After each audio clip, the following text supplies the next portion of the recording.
In the Empire of Lyrus, in the family of the ancient Aztec clan, lived twin sisters who possessed rare and truly exceptional talents. One of them stood out for her intelligence and outstanding abilities, astonishing everyone with her hard work. The other one suffered from poor health since childhood and could not withstand long periods of study. Naturally, they decided to teach only one of them, the one who could bear responsibility for the family. And yet, despite everything, the sisters loved each other very much. The sister, raised as a future heiress, adored her twin with all her heart. They treasured each other more than anyone else in the world. They had no one else to rely on because they lost their parents in early childhood. And soon their beloved grandfather, who had become their only support, also died. Lydia was forced to take over the family when she was only 18 years old and had no choice but to move forward. She lived with the belief that she was doing the right thing for the sake of everyone dear to her heart, for the sake of her fiancé and her fragile, charming twin sister. Everything she did was for the two of them. But one day, opening the door, she froze, seeing them kissing. At that moment, her world collapsed right before her eyes. They both looked at her and smiled calmly. They told her that it was time for her to leave and that she had no right to stay in that house any longer.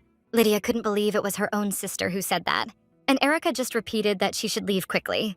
Now this house no longer belonged to her. Lydia turned to Erica, but she just laughed in her face. She couldn't comprehend that it was actually Erica standing in front of her. And Erica just stood next to her fiancé and continued to smile. Many of the companies and mines that belonged to their family were now in her hands, and Erica took all the enormous fortune, and even the mansion full of memories, for herself. She did not deny it and said that it was all thanks to her. And thanks to the hard work of Lydia, who did everything possible. All Erica had to do was play the role of the mistress, and everything went according to plan. Lydia was horrified. Erica had even taken her fiancé, and she couldn't understand how her sister could do such a thing. After this, Erica kissed her groom again right in front of her, and then she looked at her again with a cold smile. Lydia didn't know what to say. The words stuck in her throat. She just turned around and walked away. She could hardly hold back her tears as she slowly climbed the stairs. She couldn't understand why everything turned out this way. Why did those she trusted suddenly turn against her? She couldn't even ask them that question. She just wanted to know when her sister started to hate her. When Lydia became the head of the family, she had no power, but she had a large fortune, and many looked down on her. She faced difficulties, especially when trading with commoners. But despite this, she went through a difficult path and did everything to preserve what belonged to the family, and ultimately earned respect. And her fragile younger sister always seemed harmless. But it was she who became the cause of all the trials, preventing her from moving forward. What did she want to hear? That everything came easy without effort? Lydia didn't understand what all this was for, because she believed that everything would be fine if she did the right thing. She sought the right path and never did anything bad. After all, they are twins. Lydia is Erica, and Erica is Lydia. And Lydia believed in it. But now she realized that all her efforts were in vain. Then she remembered what her grandfather had told her when she was still very little. He said this door gives desperate people another chance. When her parents died, her grandfather tried to open it, but he couldn't. So if she ever feels unbearably hard, she can try to do it herself. She wanted to ask him for forgiveness. After all, she couldn't protect anything, and now she was in terrible pain. That's why she asked for help and tried to open that very door. When she took hold of the pen, she was sure that nothing would come of it. Having tried it, she was convinced that nothing really worked. These were just words, but she still got angry. She desperately wanted those doors to just finally open. She started screaming, remembering her sister and her husband. And I also remembered my grandfather, who said that he was never able to open these doors. She mentally addressed him, saying that if he was there, then let him open the door and show her this place. She wanted to be woken up and saved from the nightmare. And suddenly, she finally managed to open these doors. A bright light illuminated the room. She felt a light breeze and the scent of flowers. And then she opened her eyes and saw a beautiful lawn. Her grandfather stood there, calling her to him. The soft touch and quiet whisper made her smile. Lydia missed him so much that she felt like she was about to cry. Suddenly, she heard someone telling her to wake up. Otherwise, the wolves would drag her away if she fell asleep here. Then she saw her grandfather and froze in surprise because she could not believe that she was seeing him. She thought she was on Furil Hill. Then she decided that perhaps they were in heaven, and he really was waiting for her there. But the grandfather did not understand what she was talking about and said that apparently she was not fully awake yet. He added that Lydia had a good dream. Lydia was surprised and even asked again what he was talking about. Grandpa said it was time to go, otherwise she would catch a cold. When they were walking in the meadow, a little dog suddenly ran up to them. Lydia was surprised when she recognized Nara, and Auntie told Lydia to hurry up. If this was a dream, then she could not imagine a happier dream. It used to be a dreary mansion that everyone had long since left. There she saw Aunt Misha and Uncle Robert. And at that moment, I realized that this was not a dream at all. She really did go back in time. In front of her stood a laid table and her grandfather, who was helping with the paperwork. When she was a child, she always asked her grandfather to help her with paperwork. She thought that these happy moments would last forever. But suddenly, my grandfather died after an accident. Then, 18-year-old Lydia became the head of the family. She didn't even have time to mourn his death, but now, back in time, no one knew what had happened. Grandfather believed that something had happened to Lydia. She had become too quiet, not at all like her former self. Lydia said that nothing special had happened, just some nonsense, not worth paying attention to. She wanted to tell him the truth at least once, because in fact, she had a nightmare. In this dream, she was betrayed by the man she trusted most in the world. And the worst thing is that she was unable to fulfill the last will of someone who was truly dear to her. She still missed him deeply, even after all this time. He replied that everything was fine and it was good that she woke up from this nightmare. He added that he would do all the work himself today and that she should rest a little. He also noticed that her guest would arrive soon and advised her to tidy herself up. Besides, Lydia was supposed to meet Erica. But now was not the time for sadness. If time really did turn back, then Lydia must find out since when Erica had been harboring these dark thoughts. She walked up to the door and knocked. The sister allowed her to enter. Erica looked happy, as if nothing had happened. Smiling, she noticed that it was already getting colder outside. Lydia asked how Erica was feeling today. She replied that everything was fine. She was just tired of endless work. Her voice was soft and her smile was warm and kind. Erica managed to deceive not only Lydia, but also everyone else around her. Then she asked what was new with Lydia. Lydia replied that everything was the same as before. Nothing special.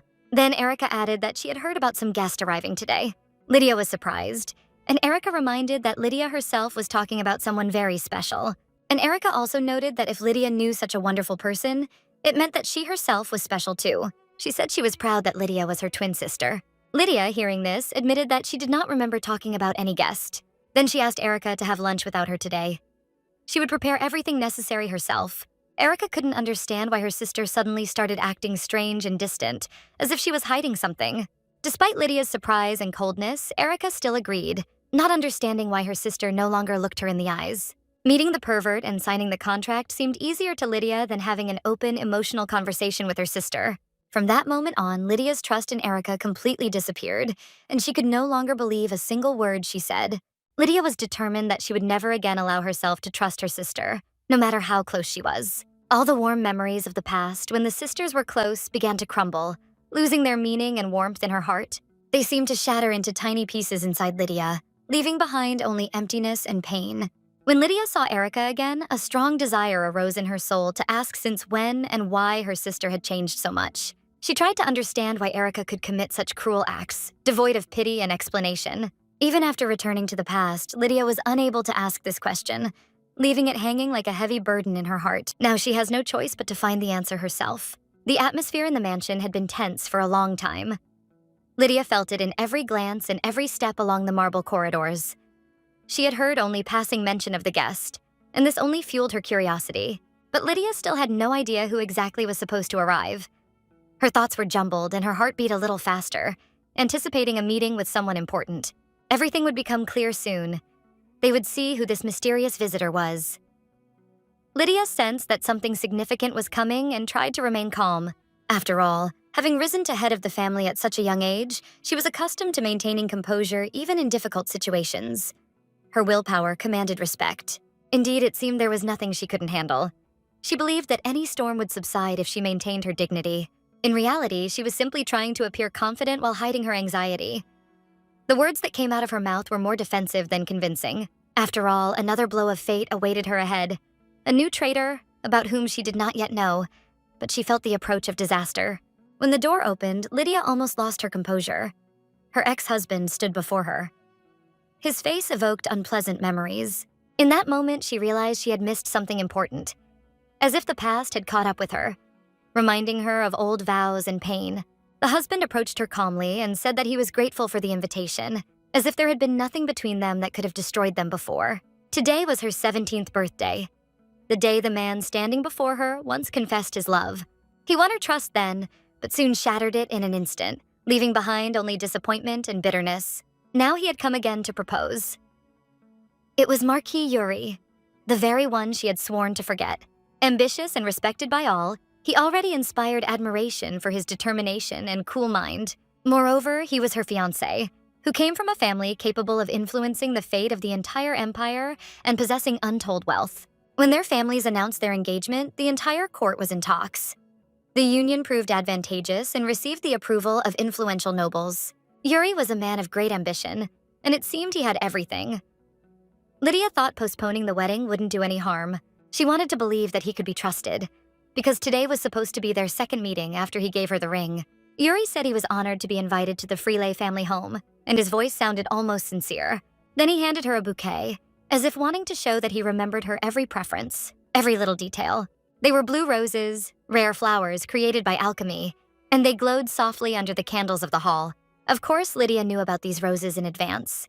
She's not surprised by beautiful gestures. She'd long ago learned to see the calculation behind them. He spent a long time choosing a gift, wondering how he could once again impress her heart, but the alchemical flowers only reminded him of the falsehood. After all, no artificial beauty can compare with the living feelings that no longer remain between them. She felt awkward at the whole ostentatious ceremony. Every glance felt like a test, and every smile like a duty. Lydia's grandfather, trying to lighten the mood, joked that he was jealous of Yuri's relationship with his granddaughter and laughed, hiding his sadness behind a smile. The Marquis replied that of course he had not forgotten about the Viscount, and had also prepared a gift, maintaining a polite game of propriety. After this, Lydia came out to the guests, trying not to show confusion, and said words of greeting, restraining her emotions. Yuri was visibly surprised to see her. He said he'd heard about her illness and was glad she was able to come out to greet him. Then he added that he had prepared a special gift for her, a shadow of memories of the past flickering across his face. It was a red rose, a symbol of their former love, which now seemed only a reminder of something that could never be returned. The red rose suited the girl perfectly. Its delicate shade seemed to reflect her shyness and gentleness of character, reminiscent of a fluffy ball. Lydia felt grateful, and he noted that he had heard about twins in her family, as if the little secret had now become clear to him. But unexpectedly, both sisters turned out to be so magnificent that the beauty of each seemed to intertwine, creating an impressive, dazzling image. A scene of her sister passionately kissing her ex-husband suddenly flashed before Lydia's eyes, as if that moment had burst from the past and come to life. She felt incredibly ill. The memory squeezed her chest, and the feeling of bitterness and betrayal literally paralyzed her thoughts and body. She started coughing, trying to cope with her anxiety, but her grandfather couldn't understand what exactly had happened and why she suddenly started coughing. He assumed that Lydia had fallen ill, not realizing that the cause of her condition was not physical at all, but emotional and deeply personal. Grandfather didn't ask what happened, leaving her alone with this internal stormy flow of experiences and memories. Lydia ran away abruptly, as if she wanted to escape from herself, and no one around understood what exactly made her disappear so quickly. Grandfather tried to call out to her, but Lydia was already out of reach, her steps disappearing into the corridor, leaving behind an uneasy silence. She locked herself in the bathroom, hiding from the whole world, and her grandfather anxiously asked if everything was okay and what could have caused such a condition in his granddaughter. At this time, her sister Erica arrived and asked why Lydia had locked herself in the bathroom, as if trying to understand her strange and unexpected behavior. Lydia herself could not understand why she had not noticed her own reactions until now, as if what was happening around her caused her strange surprise. After that, she opened the door and walked out of the bathroom, carefully returning to reality so as not to attract unnecessary attention and not to reveal her feelings. Lydia apologized, explaining that she was feeling unwell and asked to be allowed to go to rest in order to recuperate and come to her senses in a calm environment. Grandfather confidently said that she could rest, and in the morning he would ask the maid to move the medicine so that she would be more comfortable and at ease. Erica asked if everything was okay with her sister, and Lydia, smiling, reassured her that everything was fine, that her condition was under control. Lydia knew she had to worry, but she also knew the situation would give her an opportunity to act, as memories from the past were returning with particular force. The night enveloped everything around in darkness, leaving only a feeling of loneliness, when every step seemed cut off from the world, and thoughts wandered in the darkness. Lydia felt betrayed, as if the cold hand of betrayal had touched her heart, leaving pain and mistrust in those she considered close. The two who had once been her friends and allies now seemed like strangers, and this feeling of disappointment and bitterness tormented her from within. She wondered if it had all started much earlier than she could have imagined, and how long she had been deceived and misled. But Lydia could not fully confirm this, remaining in a state of uncertainty, where every fact required careful analysis and reflection. Now, all that remained was to act within the limits of her power, and the first step was to eliminate those who interfered with her plans and stood in the way of her goals. After this, the grandfather knocked on the door and said that if Lydia woke up, he had food for her, carefully caring for her condition and needs. Lydia explained that she had woken up from some noise that seemed strange to her, and therefore immediately felt the need to get up and check what was happening. Grandfather apologized for not knocking earlier so as not to wake her, because he thought she was sleeping soundly and did not want to disturb her peace. He thought Lydia might be hungry, so he baked her favorite apple cake, hoping to lift her spirits and bring a little joy to her day. It would have been better if the three of them could have enjoyed the cake together, but the grandfather didn't know that his granddaughter was still sick, and her condition didn't allow them to share this moment. Lydia assured him that everything was fine. It wasn't his fault, and she appreciated his kindness, understanding, and care, which were evident in his every action and word.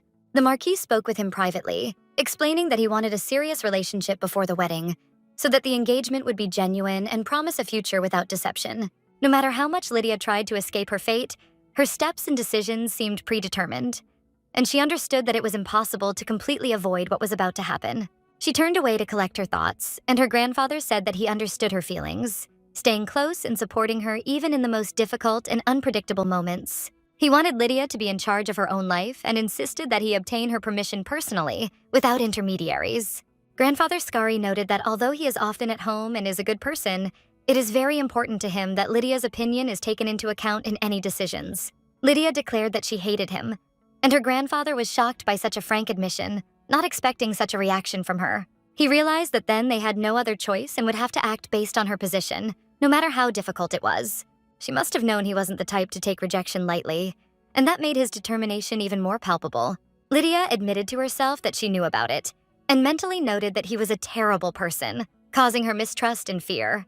Come to think of it, she actually did receive an invitation, and she accepted it, although she hardly realized it. But Lydia didn't even know about the invitation in advance. It came as a complete surprise to her, as if it came out of nowhere. Around the same time, she had already accepted Yuri's marriage proposal, thinking about the future and a possible life with him. Yuri announced this with obvious satisfaction, demonstrating that he was pleased with her decision and was ready for celebration. One of the dukes, the emperor's cousin, had already become famous for his imperious character and ability to keep people in obedience. Lydia decided that this time too she would carefully read the situation, assessing every step and the possible consequences of her decisions. She realized that Yuri would also be coming to the event, and this made her think about how to behave in such company. So Lydia decided it was better not to go there at all to avoid unnecessary clashes and tension.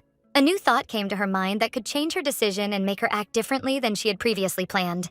Perhaps Yuri had only wanted to take possession of their wealth from the very beginning, and this understanding gradually strengthened in her thoughts. Of course, Lydia had no doubt about his family's authority and influence, but she felt deep down that Yuri's intentions were far from honest. He was clearly aiming to devour her family by exploiting her trust and position, and this made the situation especially dangerous for her. She understood that she had to break off the engagement.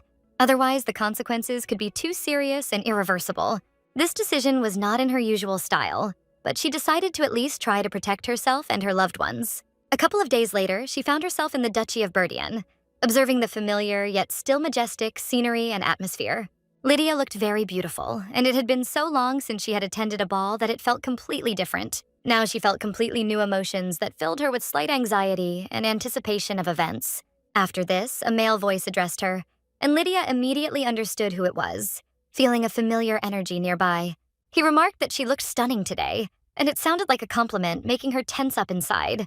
At the last meeting, she looked sickly, weak and tired, but today her image was dazzling and attractive. Lydia didn't react at first, remaining calm and hiding any emotions under a mask of composure. He took a step closer, took a deep breath, and repeated that she was magnificent today, increasing the tension of the moment and the closeness between them. Then he gently took her hand, creating a feeling of intimate connection, conveying his feelings and intentions without words. He asked her to dance, expecting that congratulations and attention would be appropriate, as if it were a natural ritual of high society, where every gesture is appreciated. Lydia thought that the gap between them was too great, like an invisible chasm, and no formality could bridge it. It would have been foolhardy to ignore his request, but in her mind she remained determined, standing firm in her position and refusing to give in. Standing before the assembled aristocrats, hungry for gossip and sensation, she felt every appraising and curious face in the room. To make her decision clear, Lydia took her hand back, demonstrating to everyone that she was in control of the situation and would not allow herself to be manipulated. Every glance seemed to burn her from the inside, and she felt all these intent, curious, and condemning eyes focused on her every movement. After this, she looked seriously at Yuri, demonstrating the full depth of her inner excitement and concern about his behavior. She made it clear that the Marquis must realize how much his behavior disturbed her, and that such frivolity was unacceptable to her. Yuri did not understand at all why he was rejected, and this bewilderment only increased the tension between them. Lydia confidently stated that, as the head of the noble marquisate of the empire, she counted on his understanding and respect for her position.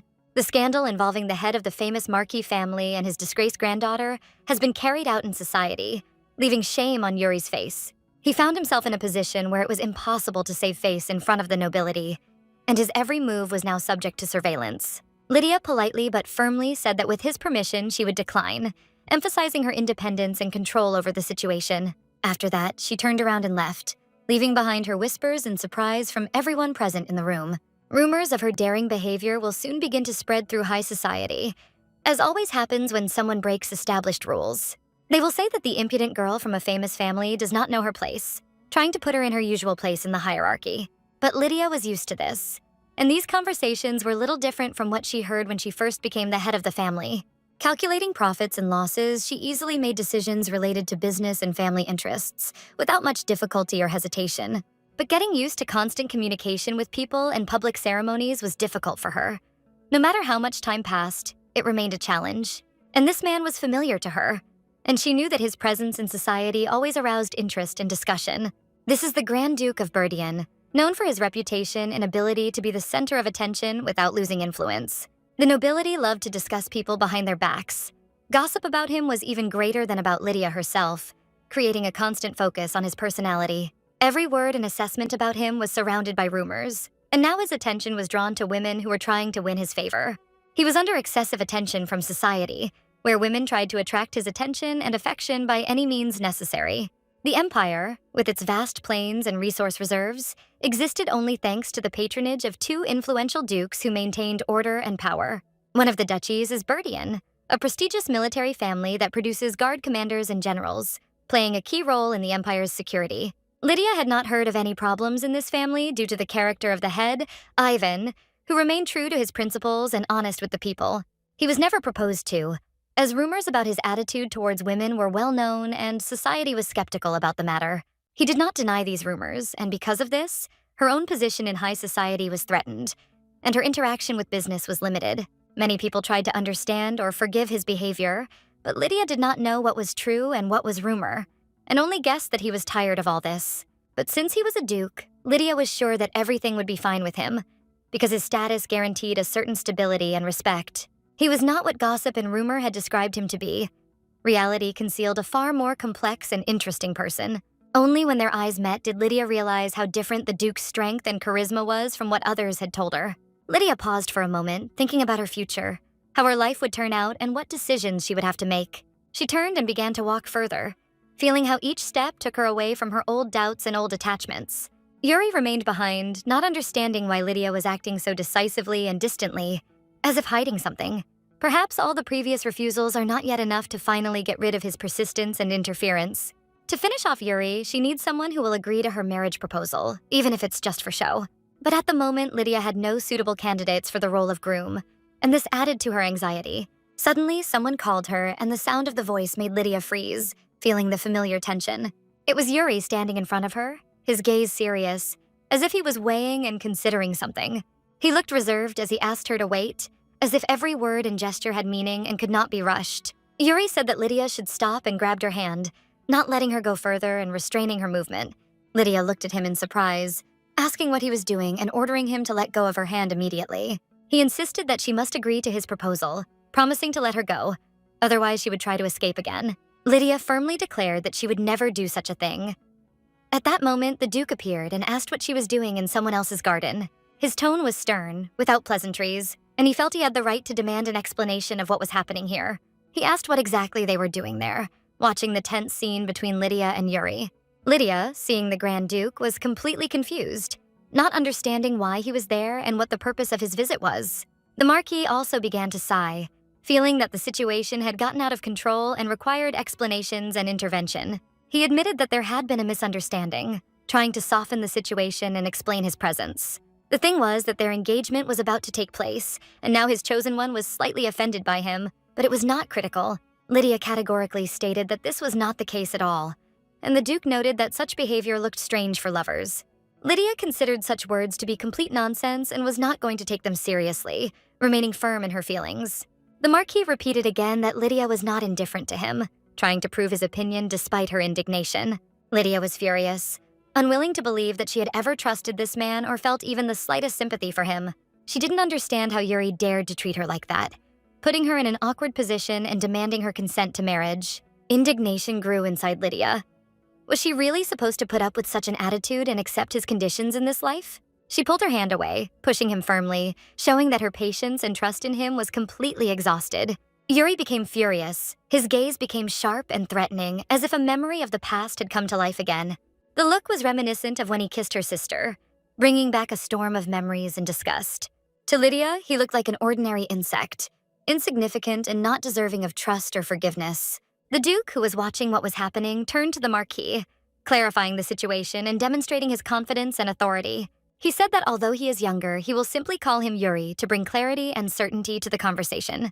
The Duke asked if Yuri knew what the Imperial Knights were primarily taught and what qualities were important to them.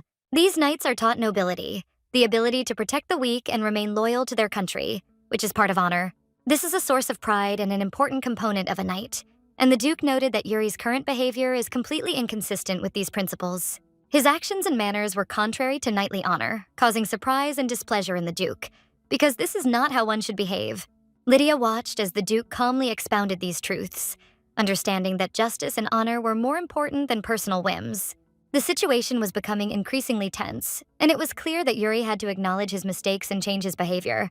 The honor of the Duke's family was unshakable, and Lydia understood that any actions of the members of this family reflected their high status and traditions that must be followed. The Duke grabbed the Marquis's hand tightly, leaving him no chance to resist, demonstrating the strength and determination of his character. He made it clear that he wanted the Marquis out of his garden, and he did not intend to discuss it as advice or a request. It was an order. Yuri was amazed and frightened by how majestically and powerfully the Duke behaved. His calm strength caused genuine horror in the Marquis. Fear completely overwhelmed Yuri because he did not expect to encounter such firmness and determination that seemed unyielding. The Duke confirmed his order, declaring that the Marquis was obliged to leave immediately, leaving him no opportunity to retreat or justify himself. After the Marquis left, Lydia remained in the garden alone with the Duke, feeling the tension and the unusual atmosphere of closeness between them. She thanked the Duke for standing up for her, expressing her appreciation for his intervention and protection from an unpleasant situation. The Duke remarked that he now expected gratitude from her, hinting that actions had a price and required respect or recognition. His words implied more than simple gratitude. He expected a symbolic payment for the service rendered. Lydia didn't understand why he was acting so strangely, and it seemed to her that there was something familiar but incomprehensible in this behavior. Her thoughts couldn't help but return to the pet she once had. The Duke acting like her dog, demanding attention and recognition after patrolling. He seemed to want to be petted and have his merits acknowledged, as was done with a faithful animal, which surprised Lydia. She couldn't understand why this memory had come to mind now, and it evoked a strange feeling of mixed surprise and nostalgia. Lydia imagined how she could gently stroke the Duke, feeling a strange combination of embarrassment and almost childish fantasy. Realizing that this was impossible, she said that the Viscount's family never backed down in business, demonstrating their determination and respect. In her opinion, the Duke was interested to know how valuable help could be assessed in a situation where they had to intervene. Lydia asked if he knew who she was, trying to understand how deeply the Duke knew about her identity. The Duke replied that he was somewhat aware, but that did not prevent him from showing interest, and Lydia wondered why he behaved so casually. The Duke's behavior was completely different from what she had seen before in his residence, and she was at a loss as to how to react. She addressed him, and the Duke ordered her to address him simply as Ivan, explaining that he did not like being addressed formally in private conversation. He was persistent about this, emphasizing that he wanted her to call him by his first name, without unnecessary titles and formalities. Lydia agreed, and the Duke remarked that it was sweet, showing that simple gestures could build mutual trust and ease of communication. He asked what was the matter, and Lydia replied that she would like him to call her by her first name too, striving for an equal and friendly tone. The Duke did so, observing the condition, and a relaxed form of communication was established between them, which gradually softened the tension. Be that as it may, Lydia was already grateful for his help and understood that this step strengthened their mutual respect and trust. She knew that the Duke came from a family of entrepreneurs who valued reliability and always fulfilled their obligations to others. In their family, duty and honesty were considered the highest values, and Lydia understood that the Duke's promises could be completely relied upon. She noted that when the Duke had decided on the price of the aid, he would be able to inform her, and that would be the final confirmation of the conditions. The Duke said the higher the rating, the better, showing that fair and generous compensation for his assistance was important to him. Lydia couldn't even imagine the amount we were talking about. Her imagination wavered between a reasonable and a fantastic amount. When he pointed to 2 with his fingers, she thought it was 2,000 gold, but the Duke clarified that only 2 would be enough, simplifying the question. She asked if it was enough to cover all the expenses, trying to understand his measure and assessment of the assistance. The Duke asked whether 1,000 would be enough if he wished, playing lightly with numbers and conventions. He then said that he was just joking, demonstrating his ease and lack of strict boundaries in personal communication, even in business matters. He reminded her that he had helped her in any case, considering it a knightly duty, showing honor and a sense of responsibility. The Duke called Lydia inside, and she was surprised that they would have to walk together, feeling an unusual and at the same time intriguing attention. She noted that there was an element of danger and gratefully extended her hand to him, agreeing to cooperation and trust. The ballroom was available for ballgoers to use if she wished, providing both convenience and safety. The Duke also asked if she had planned to appear in this form, anticipating difficulties and preparing her for possible trials. Lydia didn't understand how her dress had turned into this state. It was covered in dirt, and the situation required a quick solution. The Duke gave her his jacket as a sign of care and consideration, and Lydia tried to understand what character trait lay behind this gesture. She was unsure whether this should be considered delicacy or indifference, since the Duke was extremely difficult to read and predict. The next day, a servant brought the document that Lydia had asked for the day before, and she settled down to study it carefully, anticipating new information. The document was carefully placed aside, and Lydia sat down to read it intently, assessing the importance of the information and the consequences. Thanks to the Duke's help, she was able to escape danger the day before, but if Yuri still held a grudge, it could affect the safety of her family. Lydia understood that Yuri could have chosen to isolate himself if he wanted, which further emphasized the importance of support and strategic thinking. The situation called for caution and calculation, and the Duke proved himself a reliable ally, capable of securing her and providing the necessary assistance. Lydia reflected on all the events, realizing that the decisions made today would determine the future of her family and her own position in this world. Every word the Duke said, every reaction he made it clear that he was an unusual person, with whom his character and methods of action would have to be taken into account. Lydia understood that the upcoming decision could be dangerous, because Duke Ivan's character was complex and unpredictable. She mistakenly believed that there was at least a drop of human dignity in him, which sometimes gave her hope. If it weren't for the Grand Duke, the situation could have become much more complicated and gotten out of her family's control. Ivan knew a lot about her and her family, understood the intricacies of their situation and the possible consequences of each step. He only asked for 2 coins, and Lydia couldn't understand why the document only contained information that was known to everyone. This was personal information. He was older than her and had a special title in the Empire, which made his influence significant. Having decided to study the duchy's budget, Lydia was shocked when she began to read the figures and details of expenses. In fact, the duchy's income had been declining year after year, especially sharply in the last 10 years, which was alarming. The main reason was the Grand Duke's enormous debts, especially in terms of his expenses and obligations. The expenses included not only the maintenance of the palace, but also the training of soldiers and knights of the Empire, which took up the lion's share of the budget. This indicated that the majority of funds were spent on maintaining the army and ensuring the military power of the duchy. Every year, they tried to develop military strength, strengthening defenses and uniting the northern nations, despite the difficulties. All this was completely different from the rumors about his debauchery and frivolous habits that circulated among the courtiers. She heard that Ivan never hesitated when it came to military support, even if the budget seemed limited. Lydia wondered if she had missed something, but the servant assured her that all the information was accurate and correct. The palace always allocated only a small portion of the budget to the duchy, limiting Ivan's powers and his orders. The Grand Duke personally visited several times, asking for increased funding, but his requests were often ignored. It seemed that they were trying to put pressure on the duchy through the budget so that Ivan could not act freely. Lydia thanked the servant and noted that Ivan, as expected, knew more about the empire than anyone else. He was grateful for such a compliment, appreciated the recognition of her attention and understanding of his efforts.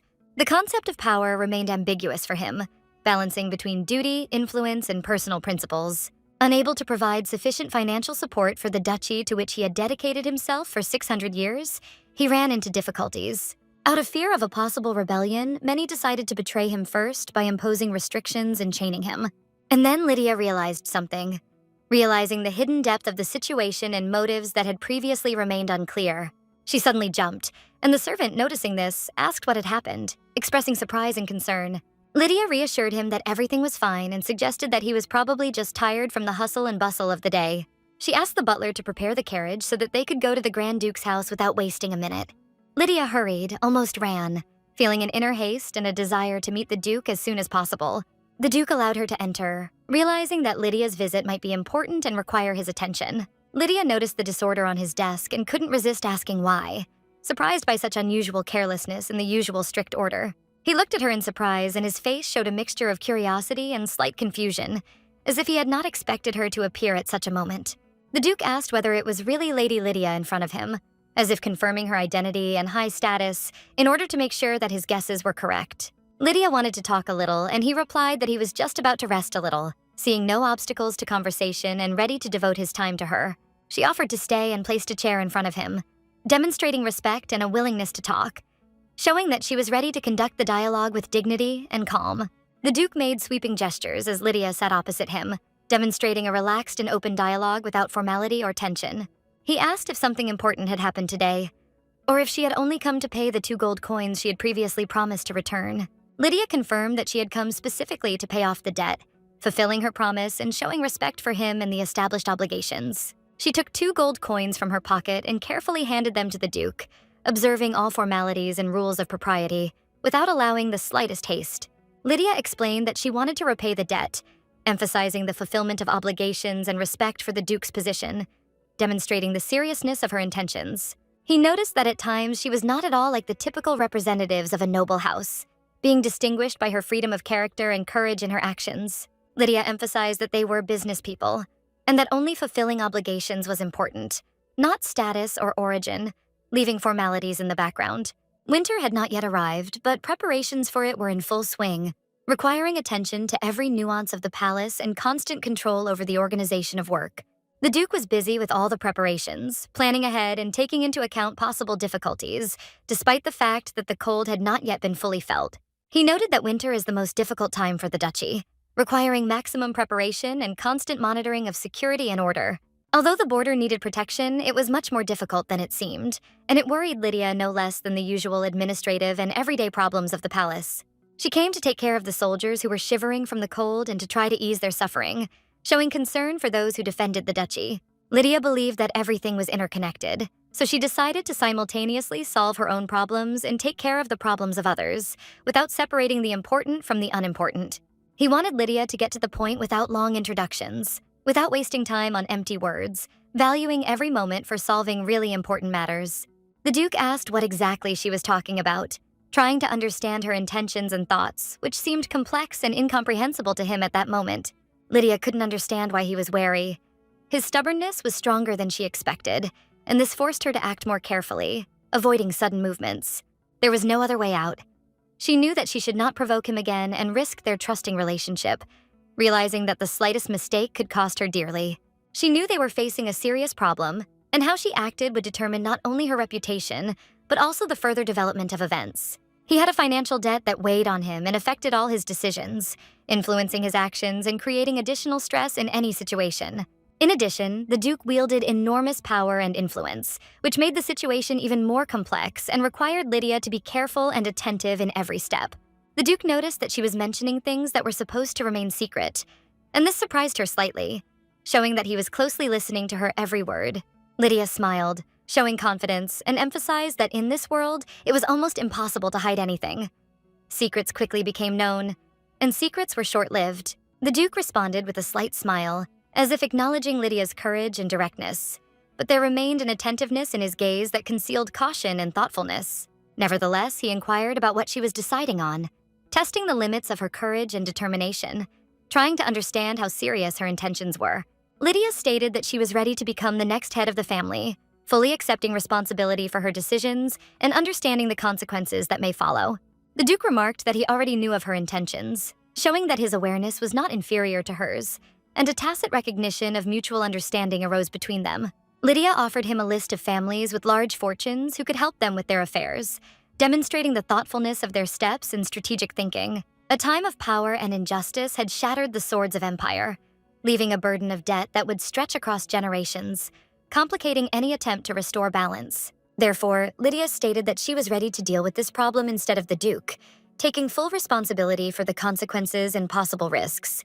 In return, she offered to have the Duke help her with her own tasks, which seemed like a fair and mutually beneficial exchange between them. The Duke asked if she really intended to cover his entire debt, testing the seriousness and sincerity of her intentions to understand the extent of her readiness to act. Lydia merely smiled in response, demonstrating ease and confidence in the negotiations, showing that her decisions were not subject to doubt and were thought out in advance. He asked if she was doing this to make him owe her again, trying to unravel the true motives behind her actions and the strategy behind them.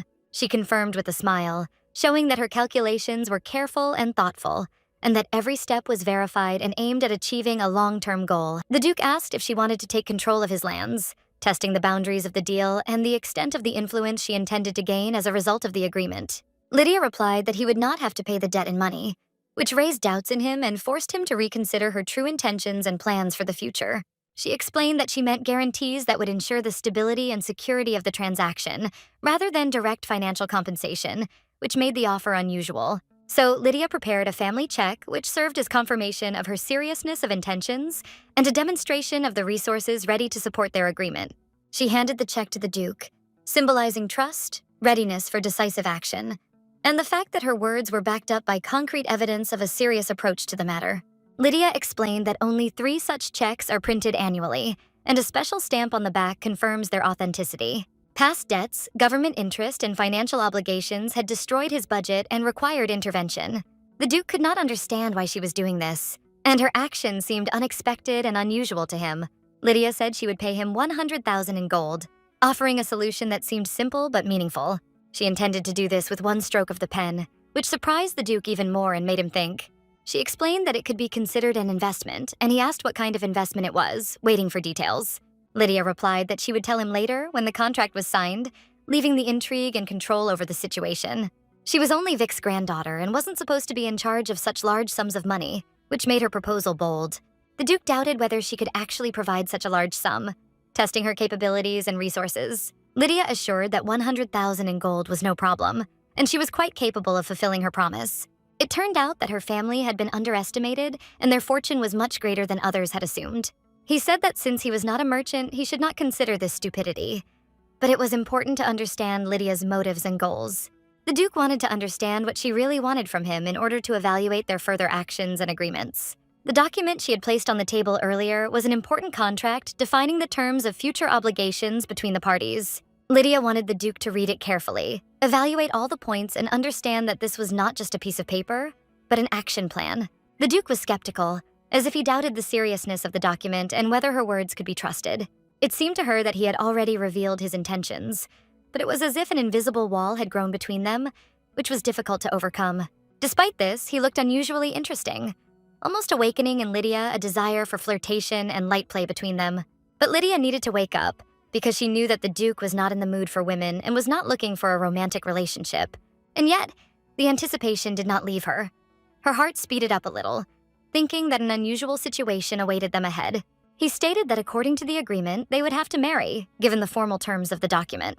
Lydia confirmed that this is indeed written in the document and that everything must be strictly observed according to the rules. She noted that if such large sums were freely transferred between unmarried people, it would raise questions and increase scrutiny. After this, Yuri became interested in the clause that protects the family from those who want to take advantage of their property or ideas. He clarified what they were talking about, and Lydia explained that protection extended from all sides, including possible cunning plans of ill-wishers. Anyway, nothing has happened yet, and if she voices it, people might think she's crazy. So Lydia said that the Duke must have heard about her family's many enemies, because she was the only one who knew all of this. He looked up and noted that the document actually stated that physical contact in marriage was not required. This clause made it clear to her that this was a contract marriage, which is now becoming increasingly common in high society. And once they've sorted out the details, if the Duke wants to remarry, Lydia won't stand in the way. In short, the entire essence of the agreement became clear to him. All the terms and objectives of the document were extremely clear and logical. Lydia carefully studied his reaction after reading the document, asking his opinion, and noticed that despite the many conditions, everything was perceived clearly, understandably, and logically, without confusion. He carefully picked up his pen, preparing to sign the papers to formalize the agreements reached and make the process finally valid in the eyes of both parties. Lydia recalled that in her family, the art of contracting had always been a top priority, considering it the foundation of upbringing and a key skill for conducting business in the future. He noted that he himself had already managed to understand this, observing her attentiveness and ability to clearly explain the terms of the agreements, which spoke of Lydia's seriousness and responsibility. After the documents were signed, he realized that in order to fully secure all provisions and obligations, it was necessary to draw up 2 sheets at once so that nothing would be left outside the scope of the agreement. Lydia was sincerely grateful that he had been so attentive and had signed everything twice, appreciating his serious attitude to the matter and his understanding of the importance of each clause of the contract. She asked him to remind her of these details later so that they could discuss them in a calmer atmosphere, without rushing, pressure, and the need to make decisions instantly. He noted that he wasn't finished yet, but Lydia explained that there was no need to get married right now. This was just the first step, and the process would develop gradually, without rushing. At this point, only the engagement date had been set, formally cementing their intentions, but there was still time before the final decision, and everything happened at a calm and measured pace. The butler asked in a reserved tone if everything was all right with the Duke, carefully watching his reaction and slightly concerned about his condition to make sure the man was not experiencing discomfort.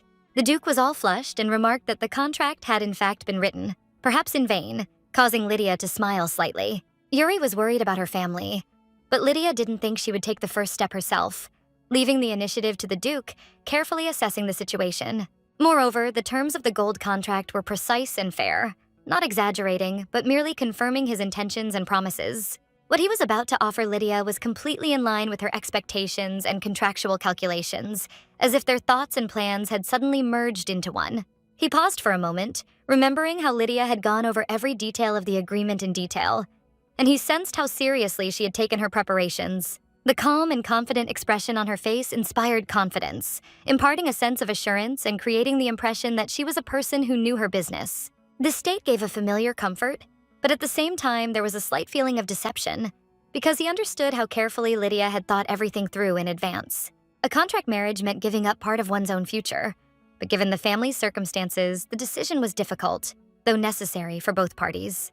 He realized that he could easily misunderstand her actions and motives if he jumped to conclusions, and every detail of her behavior could be important and deliberate. Meanwhile, Lydia was already riding in the carriage, quietly immersed in sleep. But thoughts about upcoming events and the consequences of her decisions did not leave her, like a light but persistent background. Before traveling to the past, she looked through the newspaper and learned that the duchy had been destroyed and the title of Duke abolished. Lydia cried, thinking that it might be because of the long time and by teaming up with the Duke, who was loyal to the imperial family, she might have overdone it. She couldn't sit back and watch the situation, and she was sure that the transmissions from men or other people were getting on her nerves. A secure contract became an offer that couldn't be refused, securing the interests of both parties and protecting their future. This was the most important thing in this situation, requiring maximum caution and attention so as not to miss out on benefits and safety. And this concerned what Lydia was best at, her ability to manage a situation and make strategic decisions. The head of the Aztane family must always remember, a perfect lie is valued above all else, but the real truth always remains inside. Until the last moment, she must question every action and event, so as not to make a mistake due to gullibility. Grandfather raised Lydia this way, teaching her to check everything and pay attention to details, not allowing her to relax for a moment. And that night, sitting in bed, Lydia realized that her grandfather was right, and this knowledge turned out to be very important for her future decisions. Opening her eyes, she thought that it was all a dream, because too many thoughts and experiences were piling up at once, confusing her. Her grandfather was indeed right.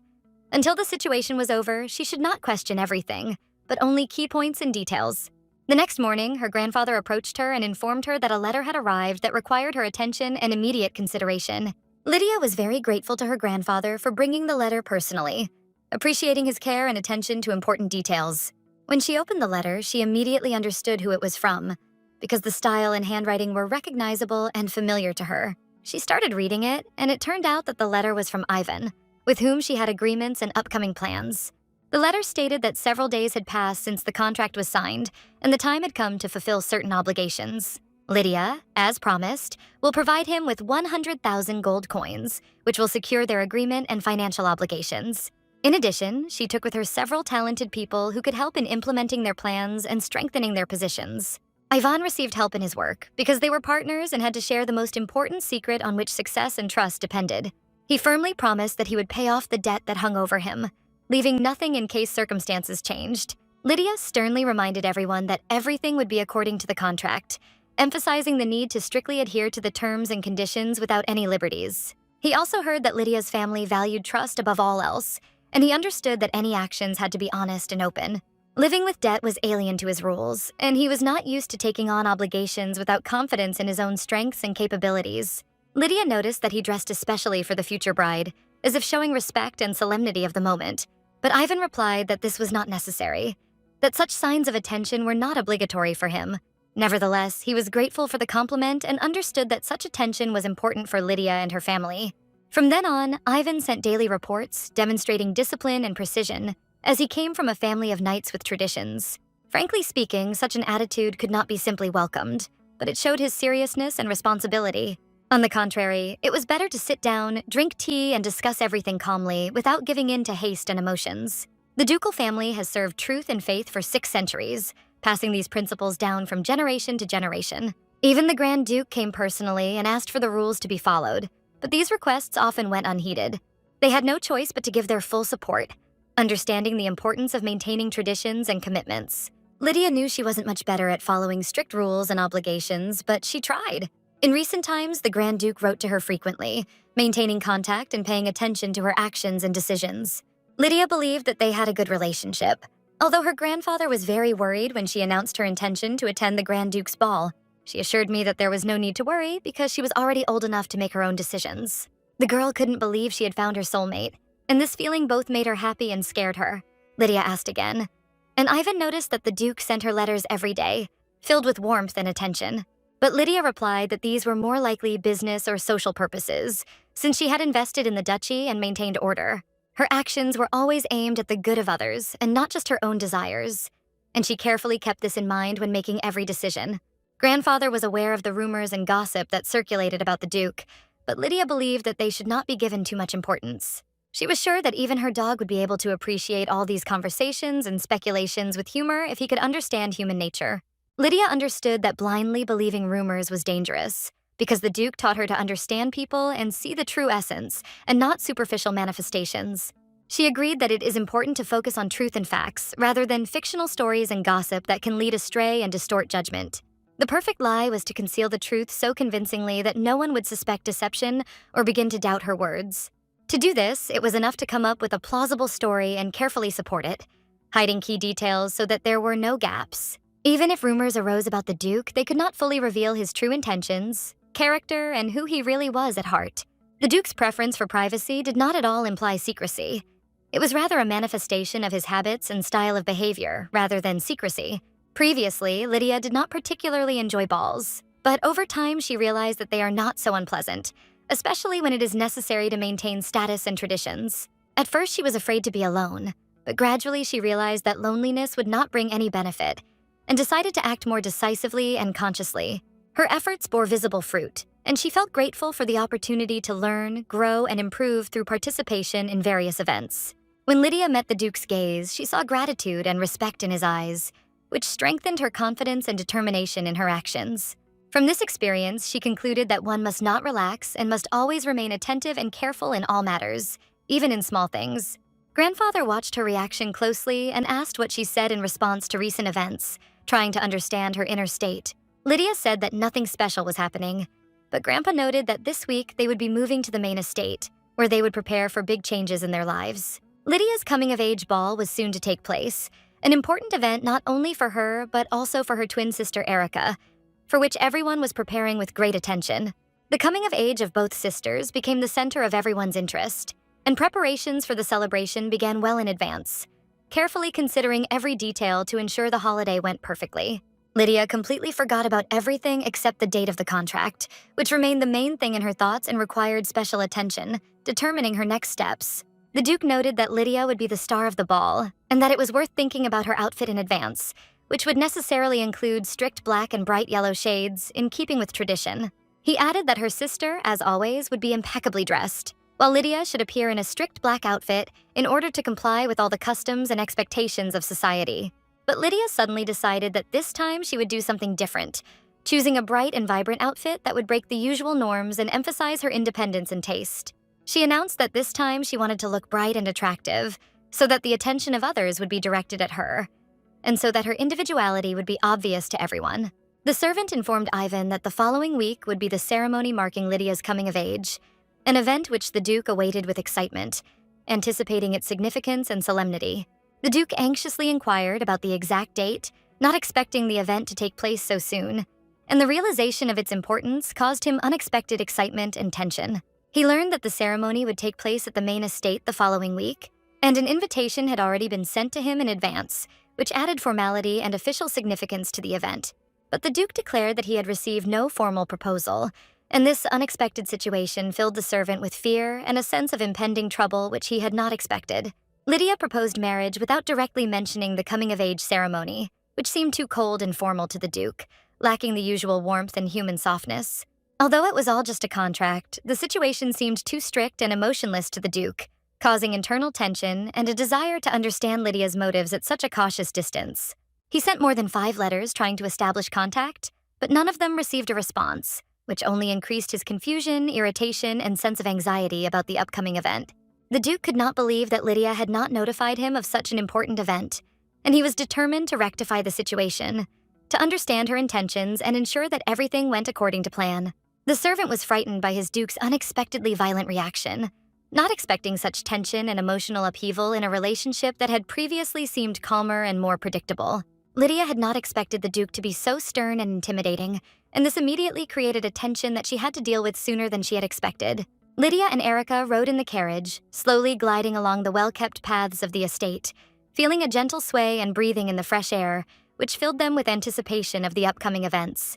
Grandfather noticed that they would soon be attending a coming-of-age ball, and this caused him particular excitement, since both granddaughters were simultaneously entering adulthood, full of new responsibilities. He planned to carefully prepare the estate for the celebration, and the girls had to hurry to choose outfits suitable for such an important and significant event in their lives. Erica felt a sense of impatience and joyful anticipation. She wanted to try on beautiful dresses and feel like she was in the center of festive fun, where music and laughter created a special atmosphere. She imagined the ball as a true miracle, full of joy, dancing and smiles, where every moment would bring pleasure and leave vivid memories for many years to come. Lydia smiled, agreeing with her sister, thinking that the holiday really promised to be warm, beautiful, and memorable for both of them. Although inside she already felt a slight anxiety. But to be honest, the coming-of-age dress was starting to irritate Lydia. It seemed too boring and old-fashioned, and in her mind she was already longing for something more stylish and inspiring. The combination of yellow and black seemed outdated and not at all in keeping with her taste. It looked heavy and did not convey her inner mood and character. Her own outfit was almost entirely black, and in it she felt expressionless, as if she were dissolving into the surroundings of brighter and more colorful images, devoid of charm. Compared to Erica in her bright yellow dress, Lydia looked dull and inconspicuous. It was difficult to tell them apart unless you looked closely, and this added to her internal discomfort. Lydia understood that at the ball she would be shrouded in the shadow of a black dress, while Erica would shine in yellow, like a bright angel, attracting the glances of all the guests and catching their admiration. Erica truly looked magnificent, radiating joy and beauty like a ray of light at the party, and everyone who saw her could not help but admire her grace and charm. Lydia felt modest and almost invisible. She felt that those around her would involuntarily compare her with her sister and notice the differences, which caused slight anxiety and insecurity. The event was perceived as a serious test. It was impossible to change her dress, although Lydia remembered that her future husband had once said that in his eyes she was more beautiful than her sister, and this calmed her down a little. Lydia told the Marquis that comparing the twins was too harsh, since each person was unique, but he merely noted that this was his personal point of view, reflecting exclusively his perception. They truly were right for each other, and these words brought Lydia a feeling of inner peace, confirming the invisible but tangible connection that existed between them. Her fiancé was a bastard, and his opinion of her had special significance, despite all the conventions of society, so Lydia perceived his every word with particular reverence and attention. Many years had passed since he had last visited here, and the memories of those days continued to remain vivid in Lydia's memory, causing a slight sadness and nostalgia. The girl also noticed that they hadn't visited these places for a long time, and the current trip awakened old feelings in her, memories of warm moments when everything seemed simpler and more joyful. Erica climbed to the top of the hill to take a short rest and recuperate, enjoying the vast view around her and the fresh air that enveloped their small group. She apologized, recognizing that her condition had made others work harder than usual, and tried to ease their burden at least verbally, demonstrating consideration and gratitude. The Marquis showed the way, and the grandfather gently added to Erica that she should not blame herself, because everyone would try their best to make things easier and more comfortable for her, given her weakness. Vinta was a small but prosperous land with a mild climate, where every day was a reminder of the peace, care, and measured rhythm of life inherent in this cozy corner of the world. But despite this, Erica's illness remained incurable, and even sunny days could not completely alleviate her condition. The worries and experiences that did not leave her. Lydia reflected on the thoughts that occupied her sister, trying to understand what exactly led to the events of the past and the destruction of some corners of their familiar world, which left a noticeable mark. Erica's inner experiences seemed like a mystery hidden behind her outward calm, and Lydia tried to understand the reasons for her pain, fatigue, and the emotions she did not show to others. The servants greeted the Viscount and his granddaughters with their usual respect and care, demonstrating the attentiveness and warmth that always surrounded the family during visits and outings. Grandfather asked the butler to take good care of the girls so that everything would go smoothly and no one would experience any inconvenience during the trip and preparations for the ball, maintaining order and comfort. It had been a while since their last visit, and Grandfather carefully inquired about how Erica was feeling, carefully observing her condition and trying to understand if she needed help. Erica felt a little unwell. Her fatigue was noticeable in every movement, so the idea arose to head inside so she could rest and recuperate. Grandfather suggested entering the house given Erica's weak condition, so that she would not overexert herself and could rest peacefully, gaining strength before further events. At this point, Lydia approached the butler with a request to perform a small service, demonstrating her usual businesslike attitude and organizational acumen that had always been inherent to her. She emphasized that she needed to take care of important matters that could not be postponed, especially preparations for the upcoming holiday, which required attention and precision in planning. The butler, who knew Lydia's habits well, immediately understood her intentions and was ready to help without further explanation, anticipating her steps and speeding up the preparation process. Lydia hurried to get the necessary documents and books, demonstrating businesslike determination and confidence in her actions, without wasting time on unnecessary thoughts and distracting trifles. Her workspace was already prepared, allowing her to get straight to work without unnecessary pauses, so that every action would bring results and save energy for future tasks. The butler was required to provide a budget for the ceremony to ensure that expenses were transparent and fully aligned with Lydia's plans, simplifying the approval process. Lydia noted that the budget had already been prepared in advance, and the butler simply delivered the documents, which significantly sped up the planning and allowed them to immediately begin calculations and adjustments. She was pleased with how everything was organized, but the memories of having to rush people to get everything done on time brought back a slight feeling of nostalgia.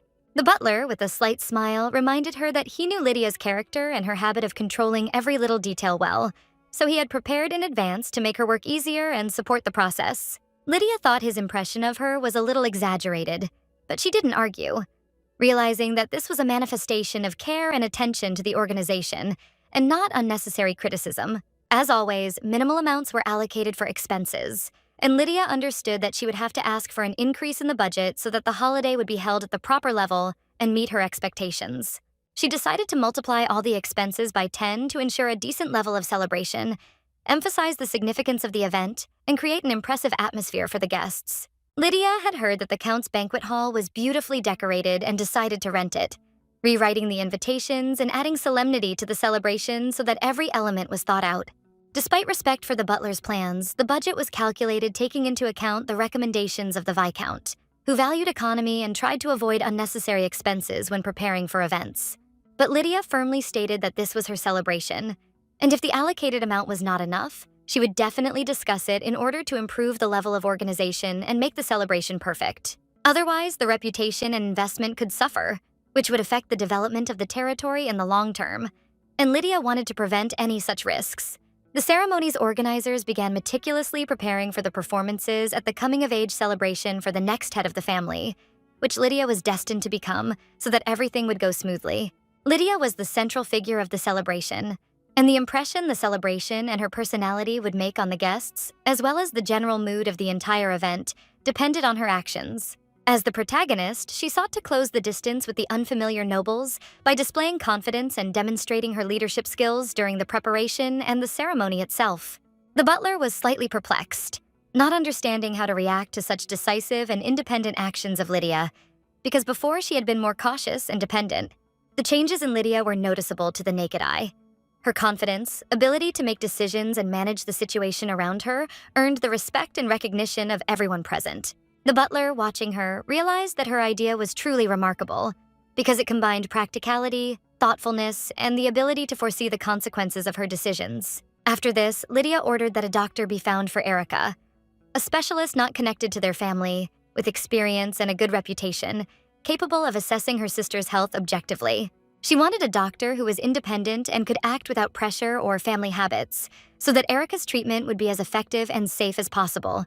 The butler noted her request with surprise, carefully inquiring whether Erica's condition had worsened, expressing concern in his voice as he understood the full gravity of the situation. Lydia explained that her sister's condition had not worsened, but she was looking for new treatment methods, striving for the best possible outcome and exercising extreme caution at every step.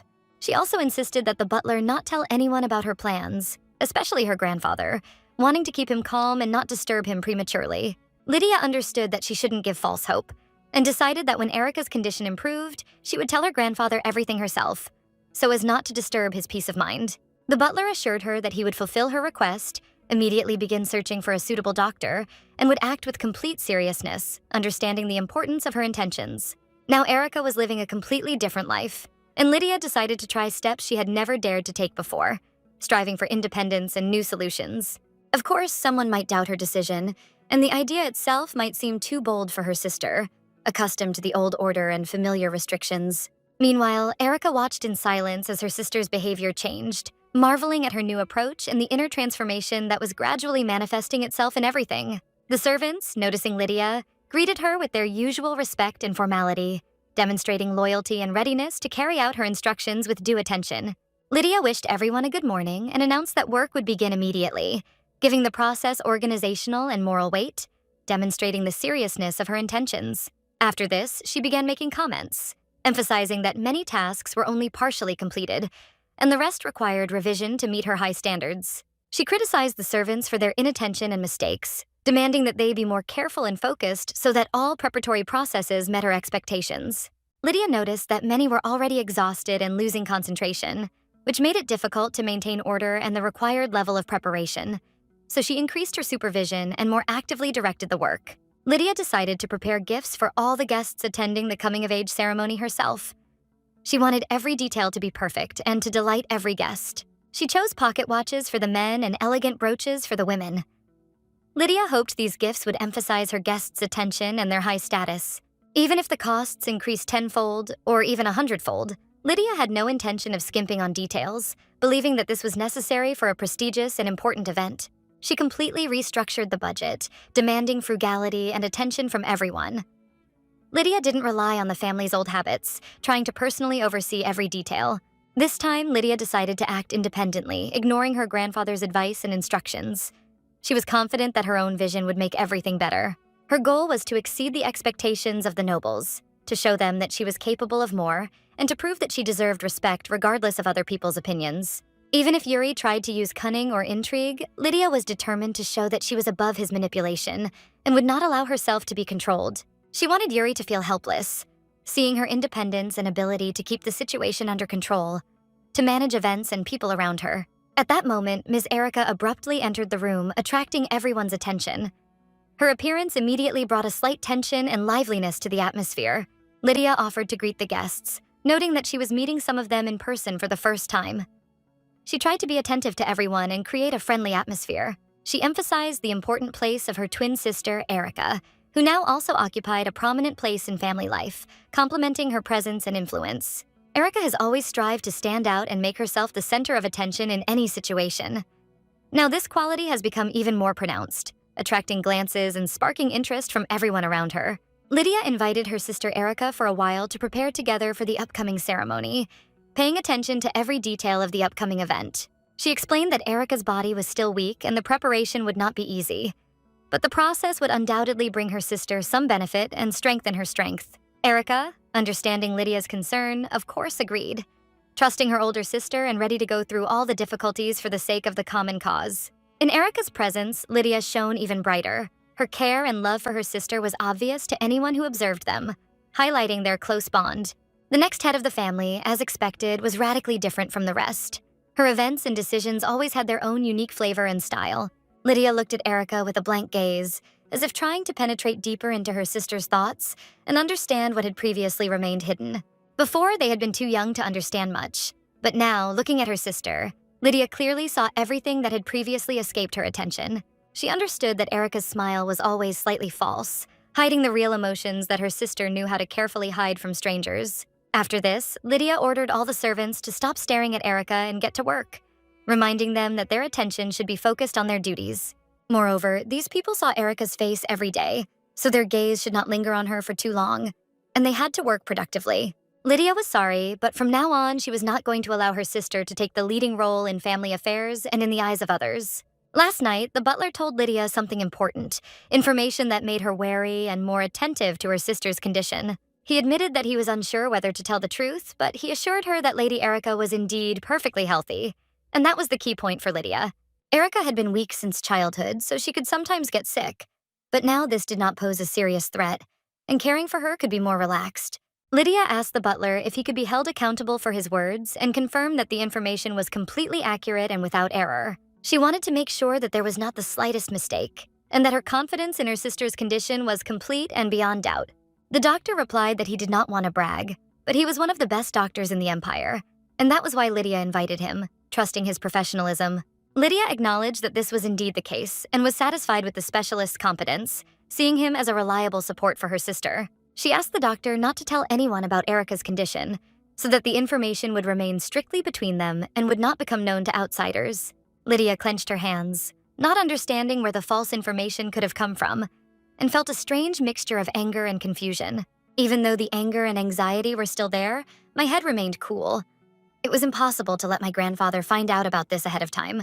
Lydia wondered why the doctors didn't tell her the truth, because the information could be critical for the family, and this made her anxious. She ordered the doctor to continue visiting Erica in the future and to regularly inform her about her sister's condition to be sure of her loved one's health. The doctor had to pretend that he was the doctor Grandpa had sent today. Otherwise, Lydia might refuse further examinations and assistance. She called Erica to check how prepared her sister was and how far she could go in preparing for the upcoming event. Lydia asked the butler to bring the sketches she had ordered in advance to make sure everything was ready and matched her plan. He apologized, saying that he had meant to show them earlier but had forgotten, and this had caused some mild irritation, although there had been no serious consequences. After this, the butler presented the dresses, which he had worked on with all his heart, trying to take into account all of Lydia's wishes and prepare everything perfectly. The girl asked for a little time to think about her choice, feeling a slight excitement and curiosity at the same time.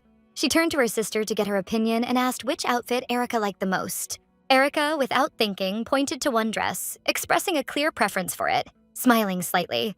It turned out that this dress was the same one the girl wore at the previous ceremony, evoking memories. Naturally, Lydia chose him, feeling a connection with the past and confident in the correctness of her choice. Despite the same cut and style, the dress looked dark and heavy, reflecting the atmosphere of that event. Lydia quietly asked her grandfather to let her use the outfit without revealing all the details. She noted that it would also suit Erica perfectly, but to sew it, she would need the finest silk fabric and precious stone embellishments. Lydia, watching her sister with curiosity, wanted to know what dress Erica would choose for her, anticipating that the answer would be unexpected and a little unusual. Erica was surprised by this question, not understanding why her sister needed to choose the same outfit, since usually each of them chose something individual and unique. Lydia explained that, being twins, they often emphasized their similarities to others, and this tradition almost always accompanied their joint outings. She added that there was no reason to worry. The relationship would be obvious to everyone, even if the outfits were different, so matching clothes were not necessary. Sometimes when they do wear similar dresses, they have to choose different shades, and Lydia especially avoids dark colors, preferring light and shimmering tones. Lydia herself had already made her choice.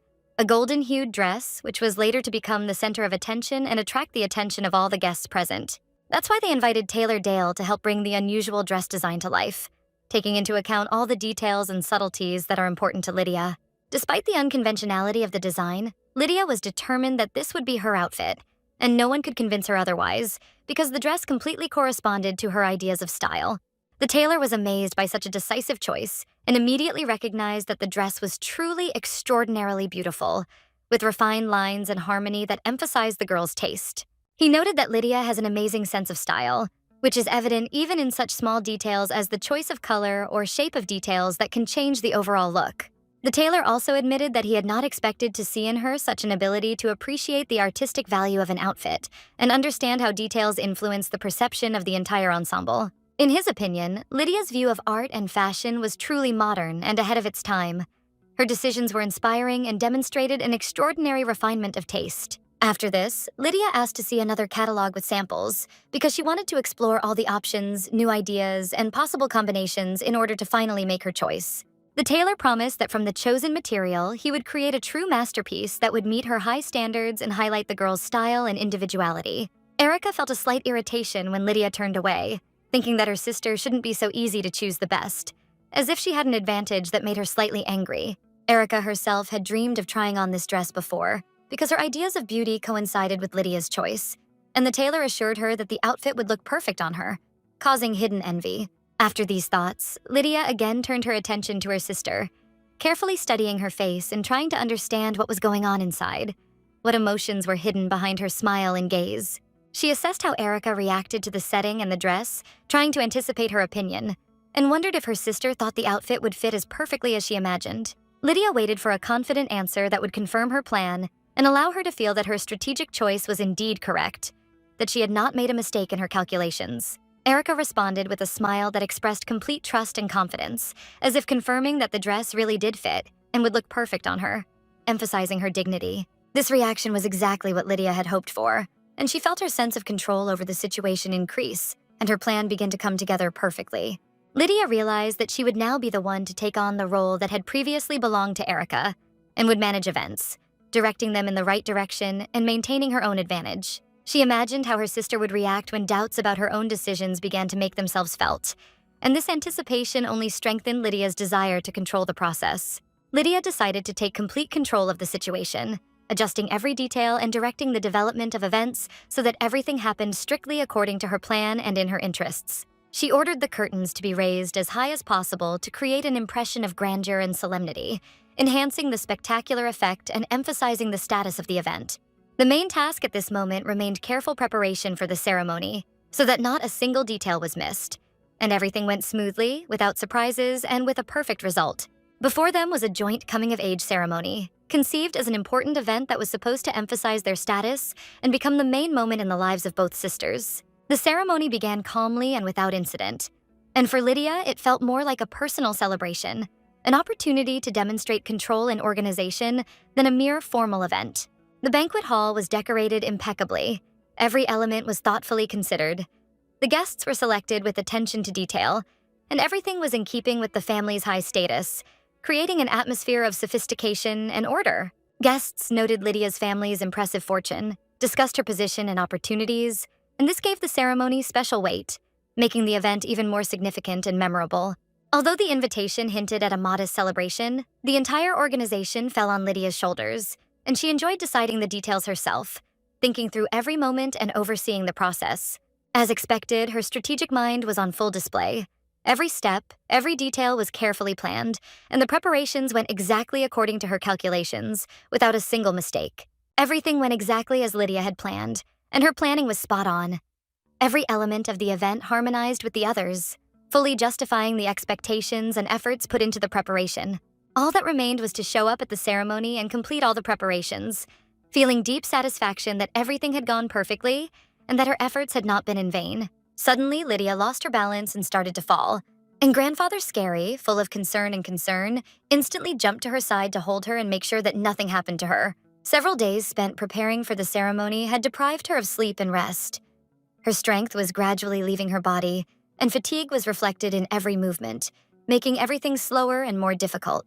Grandfather didn't understand why Lydia was doing everything alone, since he had already offered to help, but she stubbornly hid her difficulties and tried to cope on her own. Lydia reassured him that she was perfectly fine and there was no need to worry. She felt completely in control of the situation and could handle everything herself. Despite her fatigue and stress, she wasn't about to let Erica get the upper hand. At the very moment of her concentration, a voice interrupted her thoughts and distracted her, causing her to tense up. The butler hurried to Lydia, his voice filled with alarm. It was immediately clear that something serious had happened, something that could disrupt the heroine's peace and plans. Lydia asked about what had happened, trying to remain calm. But her heart already sensed trouble approaching, sensing that this would be no ordinary event. The butler managed to utter only the word dress, and that was enough. Lydia immediately realized the situation was far more serious than expected, and the consequences would be significant. Without wasting a moment, Lydia rushed to the scene. Her heart was clenched with anxiety, and every second brought her closer to realizing the scale of what had happened. As she approached, she saw her dress in complete disarray. The fabric was torn, and preparations for the important ceremony were suddenly in jeopardy. Her anxiety instantly intensified. Turetsky, standing nearby, apologized, explaining that a thief had likely broken into the castle the previous night. His words only added to the tension, as the chaos left a noticeable mark after the nighttime invasion. He explained that this particular dress had been damaged. The thief had managed to escape, leaving the butler bewildered and eager to fix everything as quickly as possible to avoid ruining the ceremony. Lydia went through many possible situations and options, preparing for the unexpected, while Erica chose a simple and childish entertainment for herself. She simply wanted to laugh at her sister's behavior, seeing it as childish pranks, and this caused her slight annoyance and surprise. Lydia was upset that such a simple childish prank had succeeded for Erica, leaving behind a feeling of irritation and discontent. She reminded the Turkish leader that she had already told him to keep an eye on what was happening, and demanded that he take his responsibilities seriously and not allow such irresponsibility to continue. The butler promised to take her comments into account and act more carefully in the future, demonstrating respect and understanding of the seriousness of the situation. After this, Lydia sent him away, giving herself time to collect her thoughts and consider how to cope with the consequences of what had happened. The man did not fully understand why their meeting had to take place in the garden, but he respected her decisions and calmly followed her instructions. Erica realized that it was best to keep their meeting private and emphasized the need for caution and discretion to ensure that no one knew about their private meetings and conversations. She felt the long-awaited moment because they had not seen each other for a long time, and this gave the meeting a special warmth, making every moment more valuable and significant for both of them. Erica looked at Lydia with interest, trying to understand how her appearance and mood had changed after all the trials and events she had experienced, carefully studying every detail. The man remarked that Lydia looked amazing, emphasizing her beauty and grandeur, despite the difficulties and recent worries that did not seem to diminish her charm. The dress was ruined, as she had requested, but the knowledge that it would not lead to victory slightly overshadowed the joy of the moment, leaving Lydia with mixed feelings. Erica tried to ease the tension and add some lightness to the event, assuring them that there was no point in worrying about the dress and other small details, since the moment of the meeting itself was more important. She realized that her chances were almost non-existent, and accepted this fact with slight regret, understanding her capabilities and limitations in this situation, calmly accepting reality. Erica explained that everything is connected to her leading role in the century, with the special importance of the position and the responsibility that she feels, and this influences her every step and decision. He listened attentively and tried to understand why she thought this way, striving to understand his sister's logic and the reasons for her internal tension, evaluating her words with attention. Erica admitted that this is due to the fact that they are twins, which creates a special bond and at the same time places additional responsibilities and expectations on them. He didn't immediately understand how this connection between them affected what was happening, and he thought for a long time, trying to see the logic in his sister's words. He then said that he had already done everything she had asked, and now, as they had agreed, she would also have to help him to complete what he had started. Erica promised to try, and he noted that it was important to work with his sister correctly for everything to work out, and that she also needed to be received properly. She agreed, but noted that Lydia had changed recently, and perhaps knew more about them than they would like, which could affect their plans. He reassured her, noting that this could not be, because if Lydia knew the truth, she would definitely not remain inactive and would act differently. However, he added that his grandfather and sister were disgusting people who thought too much of themselves, and this also explained their strange behavior and mistakes. After that, he pulled Erica close to him, feeling that there was a real connection between them, and kissed her tenderly as a sign that everything was right and correct. He knew that the person who truly deserved everything was standing right in front of him, and this feeling was so strong that it was impossible to ignore. Suddenly, they heard strange sounds coming from the estate and decided to go check what was going on there to understand the source of the noise. What they saw horrified them. because the picture before them was not at all what they expected, and it caused a great shock. Lydia came out in a gold dress that looked perfect, although it should have been ruined earlier, and this caused them even more surprise. They were shocked because the dress turned out to be even more beautiful than the previous version, and amazed with its radiance and harmony of details, creating a feeling of magic. They couldn't understand how this happened, because he had prepared the dress himself, and was sure that it could not have been made better, but the result exceeded all expectations. The dress combined a gold top and a bright blue bottom, creating a contrast and an unusual effect that attracted the eye and emphasized the grandeur of Lydia's image. She walked slowly down the stairs, displaying a proud and confident face, each of her steps filled with dignity and inner strength, noticeable to those around her. In the past, her life was a series of failures and defeats, and she often felt powerless in the face of circumstances, which left a deep mark on her soul. Now her steps were completely different. Confident, calm, and with every movement she showed that she had changed and become stronger than ever before. Rebirth gave her the opportunity to decisively change her life and no longer allow past mistakes and disappointments to control her destiny. Erica looked at the guy with horror and asked if he was sure that the dress was torn, because the reality turned out to be completely different and did not match their expectations. She was informed that the dress was indeed torn, which immediately attracted the attention of the guests and caused quiet whispers around the room, although she tried to maintain a calm appearance and not show emotion. Meanwhile, Lydia expressed her sincere gratitude to everyone present, joyfully noting that they took the time to come to her coming-of-age ceremony, supporting her in this important moment in her life. She proudly emphasized that today was entirely dedicated to her entry into adulthood, and this event was extremely significant for her, like the completion of a long stage of preparation. Lydia then apologized to the guests for the sudden change of location, reminding them that everything was originally planned in the central hall, and she was grateful for their understanding and patience. Everyone listened to her with attention, and there was a sense of confidence in Lydia's voice, as if she had known how to hold the attention of a crowd since childhood, and knew how to attract the attention of everyone present to her speech. Once upon a time, everything was different. Before, she would get lost and avoid such moments, embarrassed by the glances of the nobility. But now this shyness was a thing of the past, giving way to conscious confidence and dignity.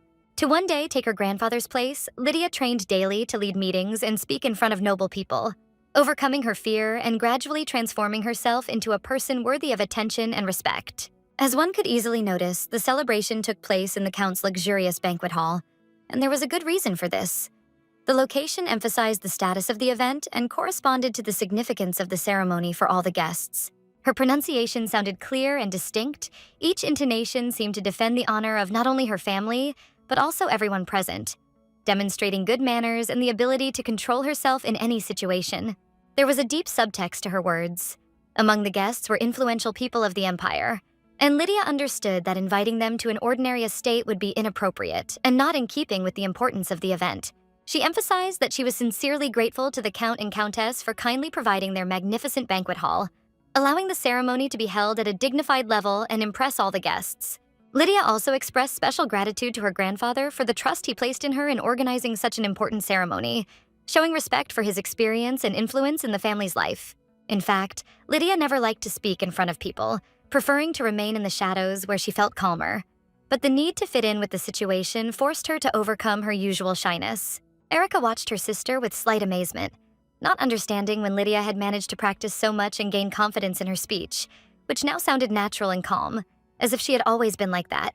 In conclusion, Lydia announced the small gifts she had prepared for the guests, symbolizing her gratitude and respect, carefully emphasizing her attention to each person present without unnecessary ceremony.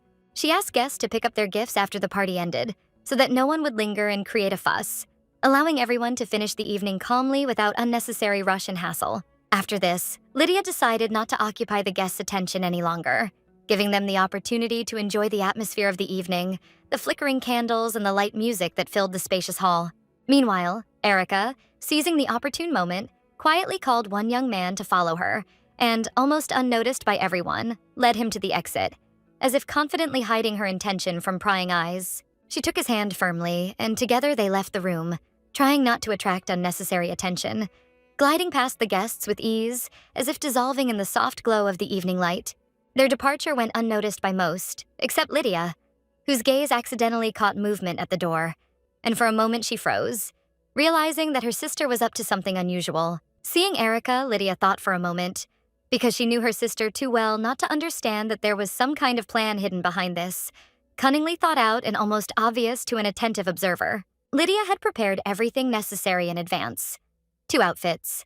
She left one dress in the mansion and the other more suitable for the planned event. She placed where no one expected to see it, thinking through the details in advance. The unfinished outfit remained at home, and the finished dress waited for Erica outside the estate, like a quiet hint to her plan, demonstrating the thoughtfulness of every step and the foresight of her older sister. Looking at her sister, Lydia suddenly felt a slight wave of respect, realizing that Erica, despite her quirks, was capable of skillful and thoughtful actions, which made her more admirable than she had previously seemed. Still, it seemed to her that sometimes Erica was too harsh in her judgments and actions, especially when it came to family. And this straightforwardness sometimes put Lydia in a difficult position, causing internal tension. In the end, Lydia did exactly as she had planned in advance, acting in accordance with her expectations, although deep down she hoped that events would turn out differently and bring an unexpected turn. She was angered by her own sister, because Lydia sincerely believed that Erica would not behave this way, and everything would turn out differently. But reality showed the opposite, causing her to feel slight irritation and annoyance. Now, Lydia was finally convinced that her sister was too predictable, and all her actions were easy to read, like an open book, where every page was known in advance and left no room for surprises. After these thoughts, Lydia noticed that grandfather Scary Frelai approached her, and his appearance surprised her a little, because she did not expect to see the old man at that moment, and his calm smile added a slight feeling of peace. The old man praised his granddaughter, noting the magnificence of her speech and her ability to hold herself in front of guests, but lamented that Erica was not there, emphasizing the importance of her sister's presence and slightly regretting her absence. Lydia replied that Erica was tired, and that was why she decided not to take her with her to the ceremony, not wanting to disturb her sister, allowing her to rest and recuperate, showing care and understanding for her condition.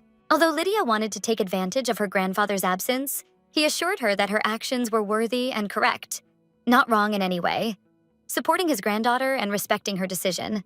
He was even slightly surprised at how quickly her oratorical skills had developed, since before she had been much more modest, barely daring to express her thoughts in front of others. Lydia admitted that she had been practicing diligently all this time while her grandfather was away, perfecting every word, carefully choosing her intonation, and striving to sound confident and convincing. After a short exchange of words, the girl suddenly invited her grandfather to dance, hoping to lift their spirits and add some lightness to their casual conversation.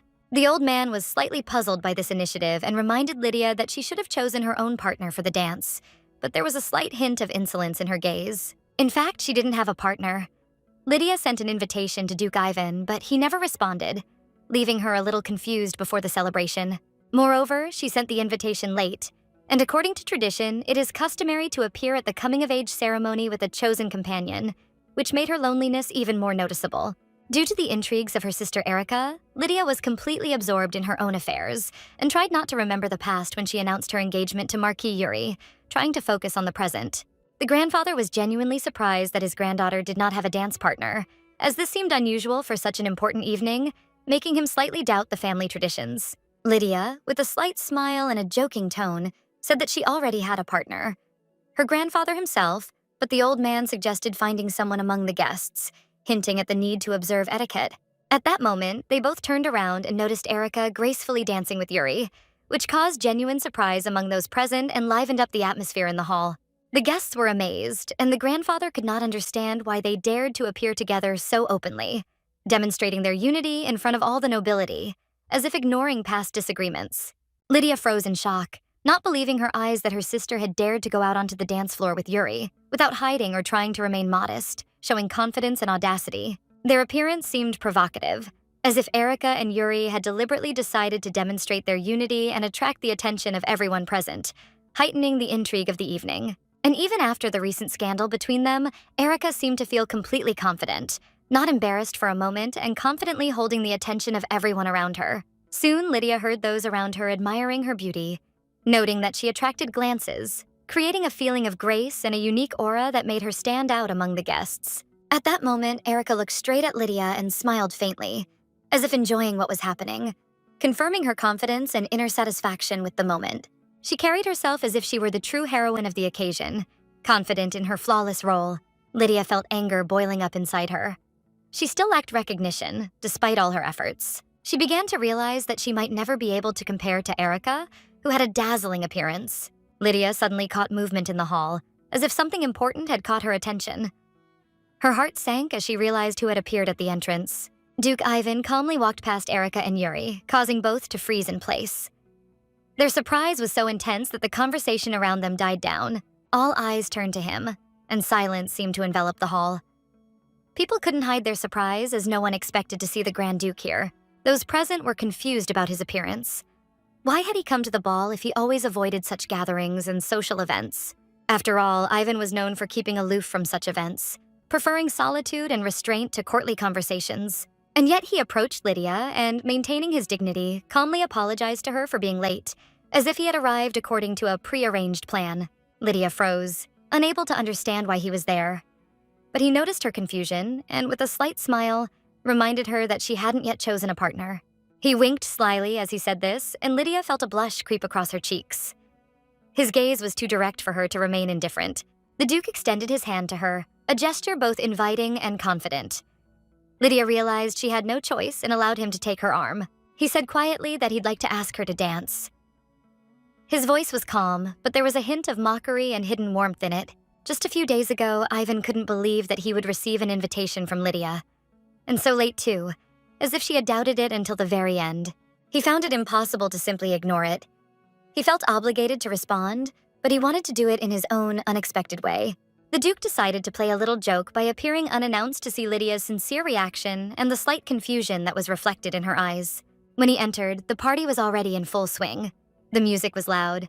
Couples were swirling around the hall, and the lights were softly reflected in the mirrors, creating an atmosphere of magic. Suddenly, his gaze fell on one of the couples in the center. Something in their movement caught his attention, causing him to forget everything else around him for a moment. He saw Erica dancing with Yuri, and this sight caused him a strange irritation, which he himself could not explain, as if the internal order had been disturbed. The thought of Marquis Yuri being here seemed alien to him. He couldn't understand why he had come or what he intended to do at this ball. The irritation grew, and the Duke began to look around for Lydia, hoping to make sure that she was not near Yuri and was not involved in this scene. A moment later, he saw her standing to the side as if lost among the multitude of guests, with slight tension and uncertainty in her movements. Lydia looked lost, like a little kitten left without support. Her gaze was filled with sadness and loneliness, as if she were searching for support. She gathered her will into a fist and decided to take control of the situation, not allowing confusion to take hold of her, and deliberately stepped towards what was happening. Ivan, feeling an inner challenge, also didn't remain in the shadows.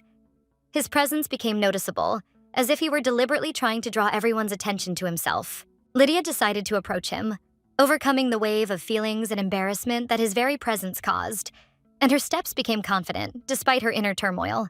The Duke calmly showed that he had no need for formalities by offering to call him by his first name, as if the usual barriers and conventions no longer existed between them. At that moment, he noticed how Lydia's expression changed. Confusion gradually gave way to softness, almost trust, as if she were opening her thoughts to him. She looked down and closed her eyes for a brief moment, as if trying to think about what she should say to him in response. Lydia, having collected her thoughts, quietly said that she had been waiting for his appearance, and there was genuine relief in her voice. She hid her emotions behind a mask of indifference, pretending everything was going as usual. Ivan calmly said he'd borrow Lydia from her grandfather for a while. Grandfather Scarius was shocked to see the Duke act with such determination, confidence, and unhesitatingly. Ivan watched Lydia closely, noticing how she sheepishly averted her gaze, as if trying to hide her feelings. Lydia quietly admitted that she thought he wouldn't come. The Duke hadn't previously shown any interest in such meetings, and she hadn't expected his presence. Ivan, with a barely perceptible smile, made it clear he couldn't have done otherwise. He knew how important this anticipation was to her, and his personal appearance mattered. Ivan's insides were seething with emotion. Feeling a little guilty for coming so late, he apologized, trying to speak with respect and gentleness so as not to offend Lydia. Lydia appreciated his politeness and quietly suggested he address her simply by her first name. She wanted to remove any unnecessary formality and tension between them. The Duke smiled slightly, noticing that she hadn't changed at all. He seemed to hope that her thoughts about him remained the same. Then Ivan took a step closer, as if trying to read her gaze. Lydia felt her cheeks instantly flush, and her heart sank. He sensed her embarrassment, but Lydia quickly turned away, trying to hide her nervousness. She said it had nothing to do with him, trying to remain calm. Ivan calmly replied that he was not trying to embarrass her, since he was not at all trying to seduce or embarrass her. She noticed that he behaved too freely among the guests, as if he was deliberately showing that he was allowed to do anything. At this, Ivan chuckled and said that in such a society, it was important to be able to maintain confidence. Otherwise, you would lose respect. He gently reminded her that last time Lydia had never explained what she had meant in that conversation, leaving her words incomplete and fraught with uncertainty, as if something important had eluded her understanding. Lydia looked at him with slight surprise, not immediately realizing what exactly he was talking about. And Ivan quietly added that he was interested in who the Azaitan family's real enemy was. At that moment, their gazes involuntarily met and slid towards Erica and Yuri, as if trying to read a hidden answer between them that could reveal the secret of what was happening. Lydia felt that one of them was truly capable of undermining the family's trust, and the realization of this made her heart stop for a moment, sensing an impending threat. And the other is just a cunning marquis with whom Lydia was forced to dance, hiding her irritation and inner discontent, carefully disguising her emotions under a polite smile. Then Lydia realized that Ivan was not just attentive, but truly insightful, capable of reading emotions and intentions without words, guessing hidden thoughts with precision. He immediately understood that she wanted to be the center of attention at this reception, and did not condemn her desire, allowing Lydia to express herself the way she needed to for her purposes. Ivan began to lead her in the dance, creating the impression of an ideal couple. Their movements were harmonious, and the guests' gazes involuntarily stopped on them, enchanted by the harmony and grace. He made it clear to her that if she wished to shine, she could use him as a tool to achieve her goal, supporting her ambitions while maintaining her nobility. However, Lydia could not understand why Ivan looked as if he was holding back irritation or jealousy. His face remained calm, but his eyes betrayed a hidden emotion. She thought with irony about how to use him for her plans, if he did not even respond to her previous invitation, leaving her in a state of slight bewilderment and confusion. To this, Ivan responded calmly, explaining that he had not at all refused to attend the ball, but that circumstances had simply prevented him from giving an answer in time, and that this was not at all a sign of disdain. He added that if she did not receive an immediate response, she could write again, showing persistence and interest, which was part of a subtle game of attentiveness and a demonstration of personal initiative. Lydia thought he was offended, but Ivan suddenly asked sharply how much time she usually spent in the bathroom, and this strange question made her think about his attention and care. Although he appeared irritated on the outside, Lydia knew that beneath that apparent sternness lay a care and concern that made his behavior both mysterious and reassuring. He really was someone who could be useful and needed by her more than Lydia was willing to admit, and his presence was becoming unexpectedly important to her goals and plans. When she asked him again what he meant, Ivan explained that it all had to do with her failed contract, and his words sounded like a gentle but confident reproach, forcing her to rethink the situation. Lydia was embarrassed and looked away, not knowing how to react to his confident statements, which were simultaneously a remark and hidden support, creating mixed emotions in her. He continued that no one in their right mind enters into a deal unless they are confident in their own benefit and position, emphasizing the importance of caution and strategic thinking, which made Lydia think deeper. And then Lydia again saw that look that she remembered from before, attentive, warm, and persistent at the same time. His eyes reflected genuine trust in her, as if he believed that she would not betray or deceive his expectations. That's why she didn't dare write to him earlier, only asking him to check whether all the correspondence had arrived correctly. And when Ivan finally responded to her invitation, Lydia felt an unexpected relief and excitement. She made sure that every detail was prepared perfectly, and mentally thanked the butler for his attention and diligence. Noticing how everything was falling into place perfectly for the upcoming event, Lydia realized that she would have to go through the upcoming test on her own without anyone's help. And this thought gave her a slight feeling of excitement and even a little joy. Having decided to be frank, Lydia admitted to Duke Ivan that she had placed her bet on the well-being of her family and was ready to take risks to ensure their future. The Duke merely chuckled, noting that such recognition spoke of her as an unusual, courageous, and strong woman, capable of making her own decisions without fear. Lydia thanked him and, slightly embarrassed, added that she also found him to be a mysterious and incredibly interesting person, attractive and commanding respect. Ivan calmly asked her to give a direct and honest answer, so as not to avoid making a choice and to show determination, which, in his opinion, she had enough of. Lydia firmly stated that her goal was to be noticeable and outshine everyone around her, so that they would whisper about her at this reception, and she would become the center of events. She added that he understood her intentions correctly. She wanted to be the center of attention, the main figure of the evening, the one everyone would talk about. With a slight grin, Ivan said that it wouldn't be difficult for her, And Lydia, hearing this, involuntarily felt a surge of embarrassment and barely noticeable excitement. She asked anxiously what he meant, but Ivan only approached her, looking straight into her eyes. And in that look, one could read confidence and gentle determination. It all happened very quickly. He only had time to apologize for the suddenness before he passionately kissed her, leaving Lydia in slight confusion and surprise. Lydia could not understand why he chose this particular moment, in the middle of the ball, in front of everyone present, when every movement was visible to the guests. Everyone around them seemed to freeze, watching them, as if a scene were unfolding on a theatrical stage, where every gesture was important and attracted attention. Quietly reminding him that he had already spoken about his usefulness, Ivan this time proved it with his actions, showing that his words and actions always go hand in hand. He stole her first kiss without hesitation, as if declaring his right before everyone. Lydia was shocked. She didn't understand why he decided to do this without asking her consent. And yet, despite her slight embarrassment, Lydia felt that the entire room was watching her closely, as if every movement and glance was directed exclusively at her. She was no longer going to retreat and disappear back into the shadows where she had once voluntarily hidden, and was now ready to take her place in the spotlight without hesitation. However, Lydia did not expect at all that her emergence from the shadows would happen so suddenly and unpredictably, leaving her the most surprised by what was happening around her. Ivan's actions were both bold and cunning, and Lydia could not help but acknowledge his skill in organizing everything that was happening, marveling at his insight. She noticed her sister's angry look and the barely concealed displeasure of the Marquis, who was standing nearby, and this made her think about how to proceed further. But Lydia decided not to create a scandal and mentally promised herself that this time she would forgive the Duke, despite all his daring tricks and unexpected actions. She understood that someone had already created problems, and now it was she who would have to deal with the consequences, thinking through every step and the possibility of avoiding mistakes. After this, Ivan gallantly took her arm, demonstrating confidence and superiority, and Lydia felt his strong influence on what was happening around them. The crowd gasped in admiration, and Lydia realized that before her stood a true cunning man and strategist, capable of controlling people's attention and reactions so easily and naturally. She raised her hand to get the attention of the audience and stated her intention to make an important announcement, focusing entirely on her words and the audience's reactions. Lydia announced with a slight smile that she and Duke Ivan were soon going to get married, as if it were an event everyone had been waiting for. She decided to use this moment to strengthen her position in society and show that she was able to manage the situation with dignity. Lydia gently reminded him that she knew about the rumors surrounding the Duke and did not intend to hide them, demonstrating openness and confidence.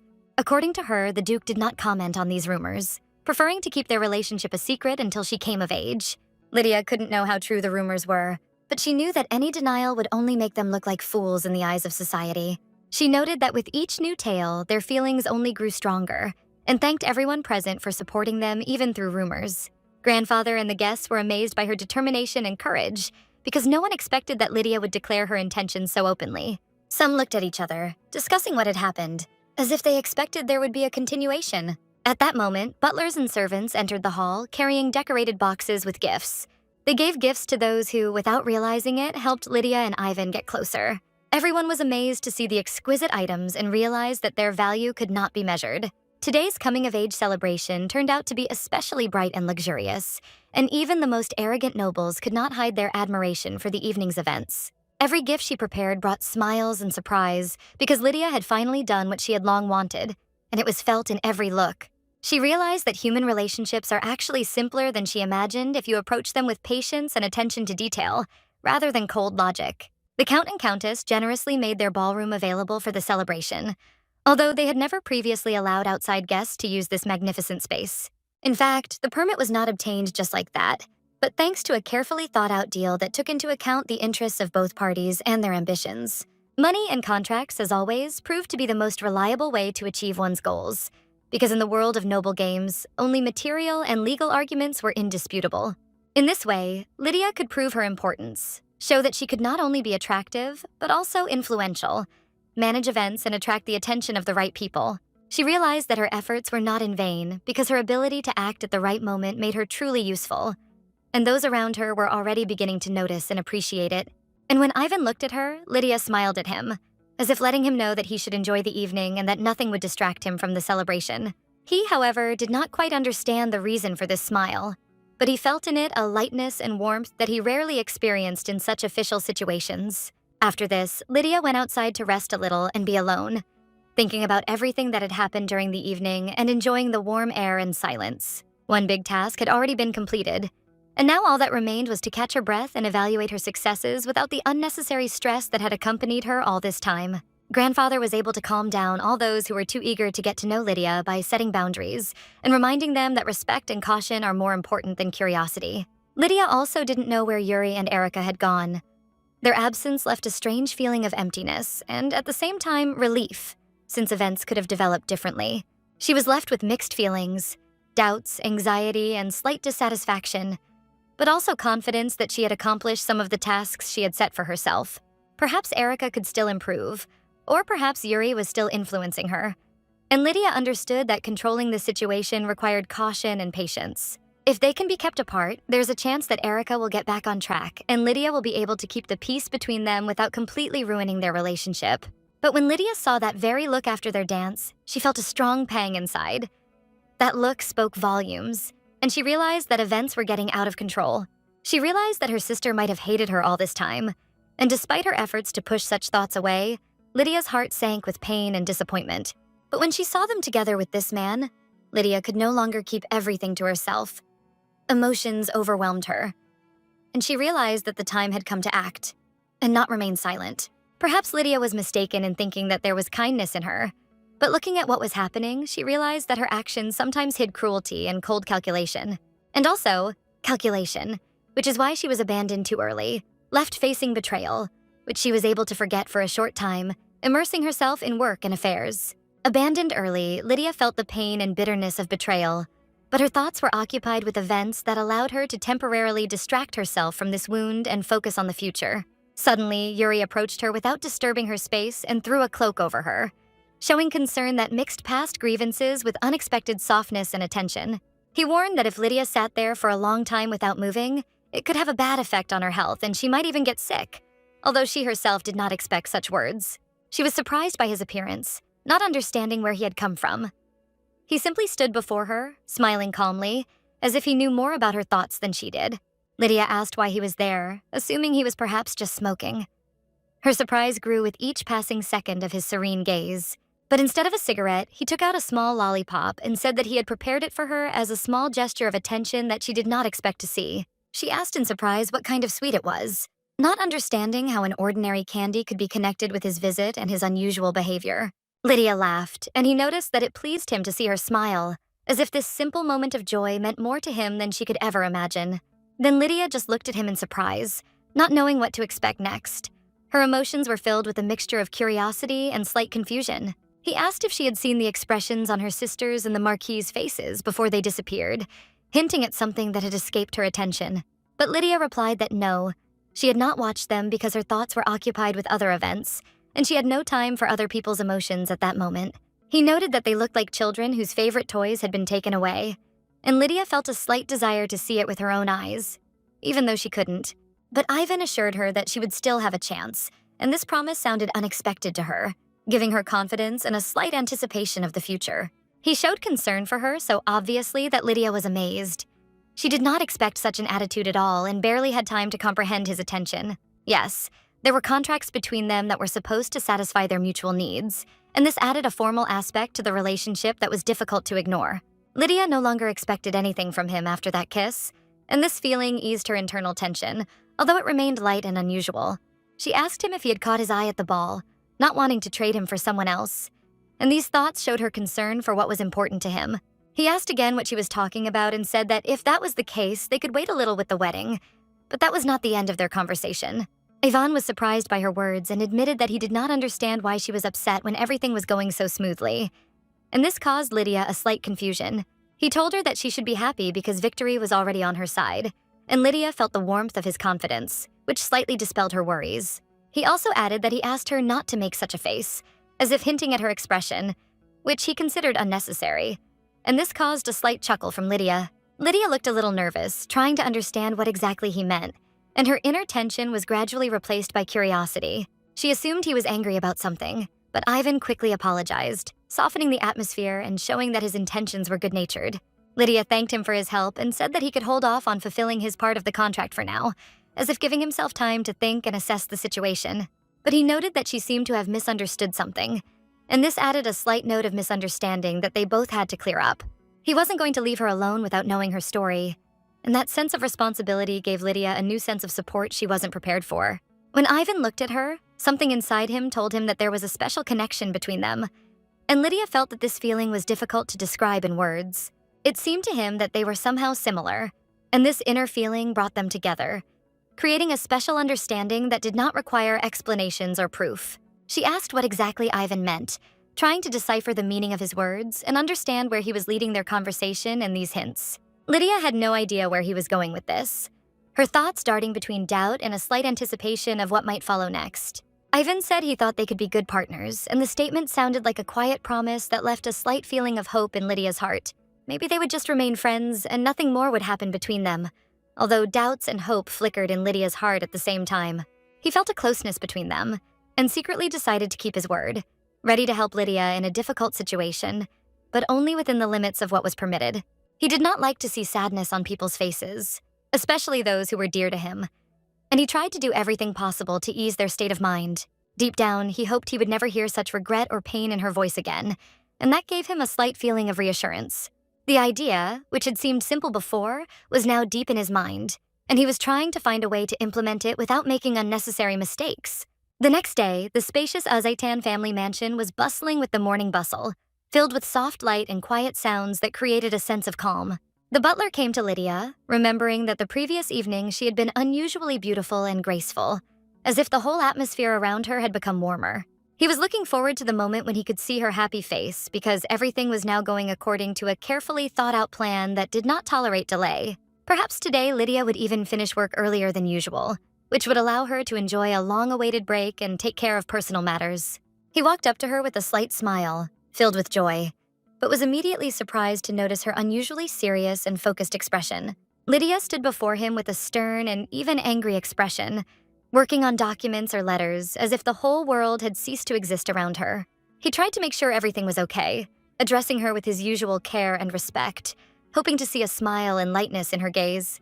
But Lydia didn't react to his words at first, immersed in her thoughts, as if completely disconnected from the surrounding reality. He guessed that something might be bothering her, and his heart sank with worry, because he wanted to support her, even if she didn't show it. However, Lydia confidently stated that this was not the case, reminding him of the events of the previous day, which left a strange feeling of fatigue and tension in her soul. It was difficult for her to utter a word. Her breathing was interrupted, and she could not express a single thought out loud, as if the past was squeezing her throat with invisible bonds. When he left the room, she simply remained silent, left alone with herself. And this silence weighed on her more than any words or explanations. Lydia felt guilty and irritated with herself, as if every gesture and look she made wasn't expressive enough, and she was trying to deal with it alone. She felt awkward and stupid, and the silence seemed painful to her, as if she had lost control of her own emotions and behavior. Meanwhile, the butler wanted to discuss important documents, collect signatures, and clarify details that required his attention and Lydia's participation. But instead of a business-like conversation, she suddenly raised her voice, breaking out of her usual calm rhythm, and this surprised even him, who was accustomed to her reasonableness. She said that regarding her facial expression, everything was not as bad as it might seem, trying to explain that external severity did not reflect the internal state. The butler froze in place, deep in thought, then slowly turned away, as if considering whether to intervene in what was happening or leave everything as it was. He noted that such things sometimes seem a little scary, especially when you look from the outside, not understanding all the nuances and not realizing the depth of what is happening around you. After a short pause, he became thoughtful with obvious interest and decided to find out why exactly she decided to ask such a question. What specifically prompted her to start this conversation? She explained that it was because of the beauty of the moment, and then added that she was going to step away for a while, take a short break, and come back later to calmly think about everything. Therefore, the butler could calmly leave the documents on the table without touching them and continue to perform his normal duties while Lydia was absent from the room without worrying about anything. After these words, she quietly left the room, her steps light, confident, and almost silent as she walked down the long corridor, leaving behind a feeling of calm. Her thoughts again turned to Ivan, to how much he had taken over her entire inner world, filling her mind and heart to the brim, leaving no room for emptiness. He seemed to envelop her completely, and Lydia could not stop thinking about him, imagining him in the most unexpected and varied situations that arose in her imagination. According to rumors, Ivan was a man of high status, and Lydia was surprised how such an important and influential person could show interest in her, making her heart beat faster. He seemed like the perfect candidate for her carefully crafted plan, the one who could play a key role in her future. Lydia stopped in front of the door and paused, as if collecting her thoughts before taking the next step. The thought of her sister, whom she had locked in the room since yesterday, came into her head, and Lydia assessed the situation, trying to figure out how to proceed. She decided not to visit her sister for now and not to react to what was happening in any way in order to give herself time to think and prepare for further action. All this was necessary to collect one's thoughts and assess the situation before making any decisions that could change the course of events. But then, Lydia knocked on the door and quietly asked if Erica was inside, checking if she was ready to talk. Erica replied that she was in the room, and her voice was calm, although it concealed a slight surprise at the sudden visit. Lydia asked if she could come in, demonstrating respect for her sister's privacy and caution in her actions. She asked how Erica was feeling, noting that she had been surprised when she had suddenly disappeared yesterday, which left Lydia with a lot of questions. Lydia believed that her sister might have fallen ill, but given that everyone had been searched and checked, she began to doubt the true reasons for Erica's disappearance. Erica responded by expressing curiosity about how Lydia met the Grand Duke and expressed interest in events that could influence their future. Lydia said that everything happened by chance, that the meeting with the Duke was unexpected and not planned, as it might have seemed from the outside. Erica asked what about the Marquis, to which Lydia replied that there was nothing between them, and they had never been connected by anything more than friendship. Moreover, he was Erica's dance partner, which made their communication visible and close to others, although this did not affect Lydia's real feelings. From the outside, it seemed like they were quite close, and Lydia understood that many people trusted these impressions, considering their friendship something special.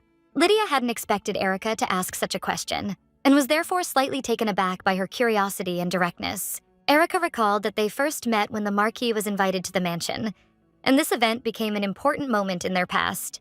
On the day the Marquis arrived to propose to Lydia, Erica saw the whole scene for the first time and began to form her own impressions of what was happening. Erica noted that this was new and unexpected for her, since she had not previously known all the details of what was happening and was observing the events from the outside. Lydia understood that Erica was weak and had difficulty leaving the room, so she expected that her sister would not reveal the whole truth and would be careful. Erica seemed reluctant to tell the whole story, and Lydia remarked that they looked good together. Now Lydia was leaving and Erica could get some rest. Erica asked Lydia to stop and pay attention to the request so that she could meet the Duke, Lydia's future husband, and get to know him better. She really wanted to meet the man who would become her husband, and this moment was important for building trust and understanding of the future relationship. Lydia was shocked and asked herself what she had just heard, surprised by her sister's determination and her intention to make contact with an important person. Erica explained that as the younger sister, she had a duty to meet the Duke, who was of great importance to Lydia, and it was part of their family duty. Moreover, being twins, they were expected to be closely bonded, and so Erica insisted on meeting each other to strengthen their family relationship and future plans. This caused a storm of irritation in Lydia. She was overcome with furious discontent when Ivan suddenly entered the room. His appearance was unexpected and almost sudden. Lydia never expected him to appear here so quickly. This feeling of surprise and slight shock completely overwhelmed her, causing her to freeze in place. Ivan explained that he had heard of her presence here and had come trying to understand the situation. His attention completely focused on Lydia. Lydia was completely at a loss, not understanding how to react or what actions to take. Every thought seemed vague and confused. She could not understand why she was here and why her presence could interfere with her acquaintance with the Duke. The situation was extremely tense. Her gaze fell on her sister, who stood next to her with determination in her eyes. She seemed collected and ready to act without hesitation, which worried Lydia even more. Gathering her courage, the sister approached the Duke, greeting him gracefully and reservedly, her manners polite yet confident. Lydia watched this with horror.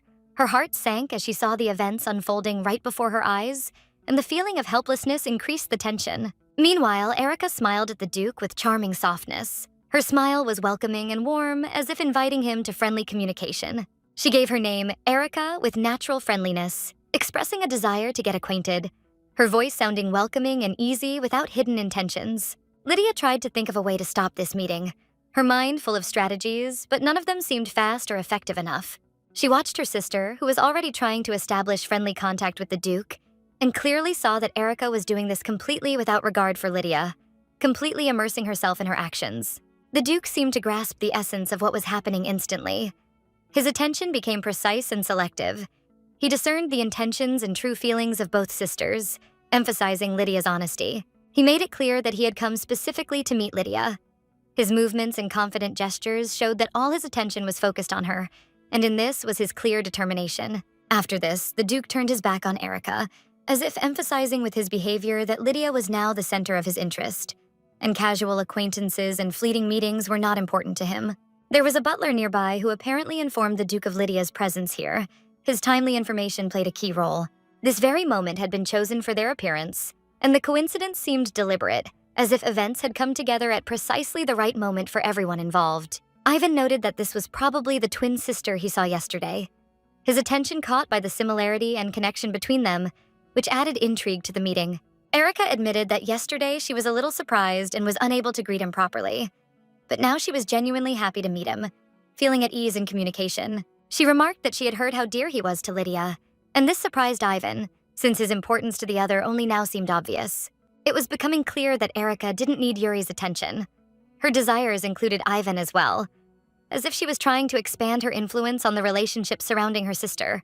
Erica was openly irritated by Lydia.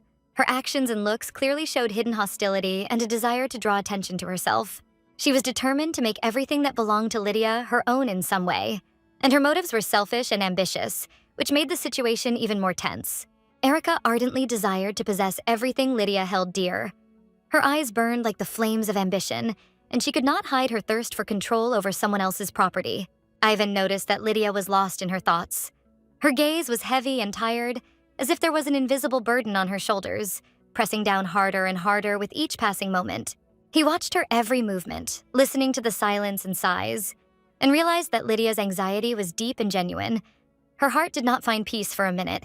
Realizing her condition, Ivan told Erica that Lydia occupied a special place in his life, that caring for her and her well-being was the most important thing to him, without compromise. In this life, Lydia was determined, never allowing others to take away what was valuable, whether it was material things or feelings, which she guarded with the utmost care. He made her understand how much he cared for her, while leaving room for respect and caution, not wanting excessive affection to interfere with rational action. Erica, curious, couldn't resist asking about how exactly their first meeting had happened, hoping to spot a weakness or find a clue in the history of their relationship. She noted that Lydia herself called it a coincidence, as if fate itself had brought them together at the right moment, granting a meeting that could not have been predicted. But Erica didn't hide her irritation. She was irritated that Lydia was keeping silent about the details. She wanted to hear the whole romantic story in its entirety, without omissions or hints. Essentially, Erica was trying to create discord between Lydia and Ivan, looking for any way to put a wedge in their relationship and test the strength of their mutual feelings. Ivan, as if responding to Erica's hidden attempts, asked how else fate could have brought them together so accidentally, continuing to closely observe Lydia and her reaction. Lydia refused to reveal the details, embarrassed by what happened in the past, considering it shameful and pointless to discuss, preferring to keep the secret to herself. Then he presented her with a candy, and Lydia was amazed by the unexpected attention, not expecting such a simple but touching gesture. She asked him in surprise where he got these sweets, and he replied that they always appeared at the right moment, especially when she showed displeasure. Ivan seemed to enjoy seeing Lydia happy, especially when she took the sweets with a slight smile, which made him feel thoughtful and tender. Erica immediately declared that she would like the same candy, showing her desire to be on par with her sister. He clarified in what sense she meant this, as if checking her true intentions and motives behind the request.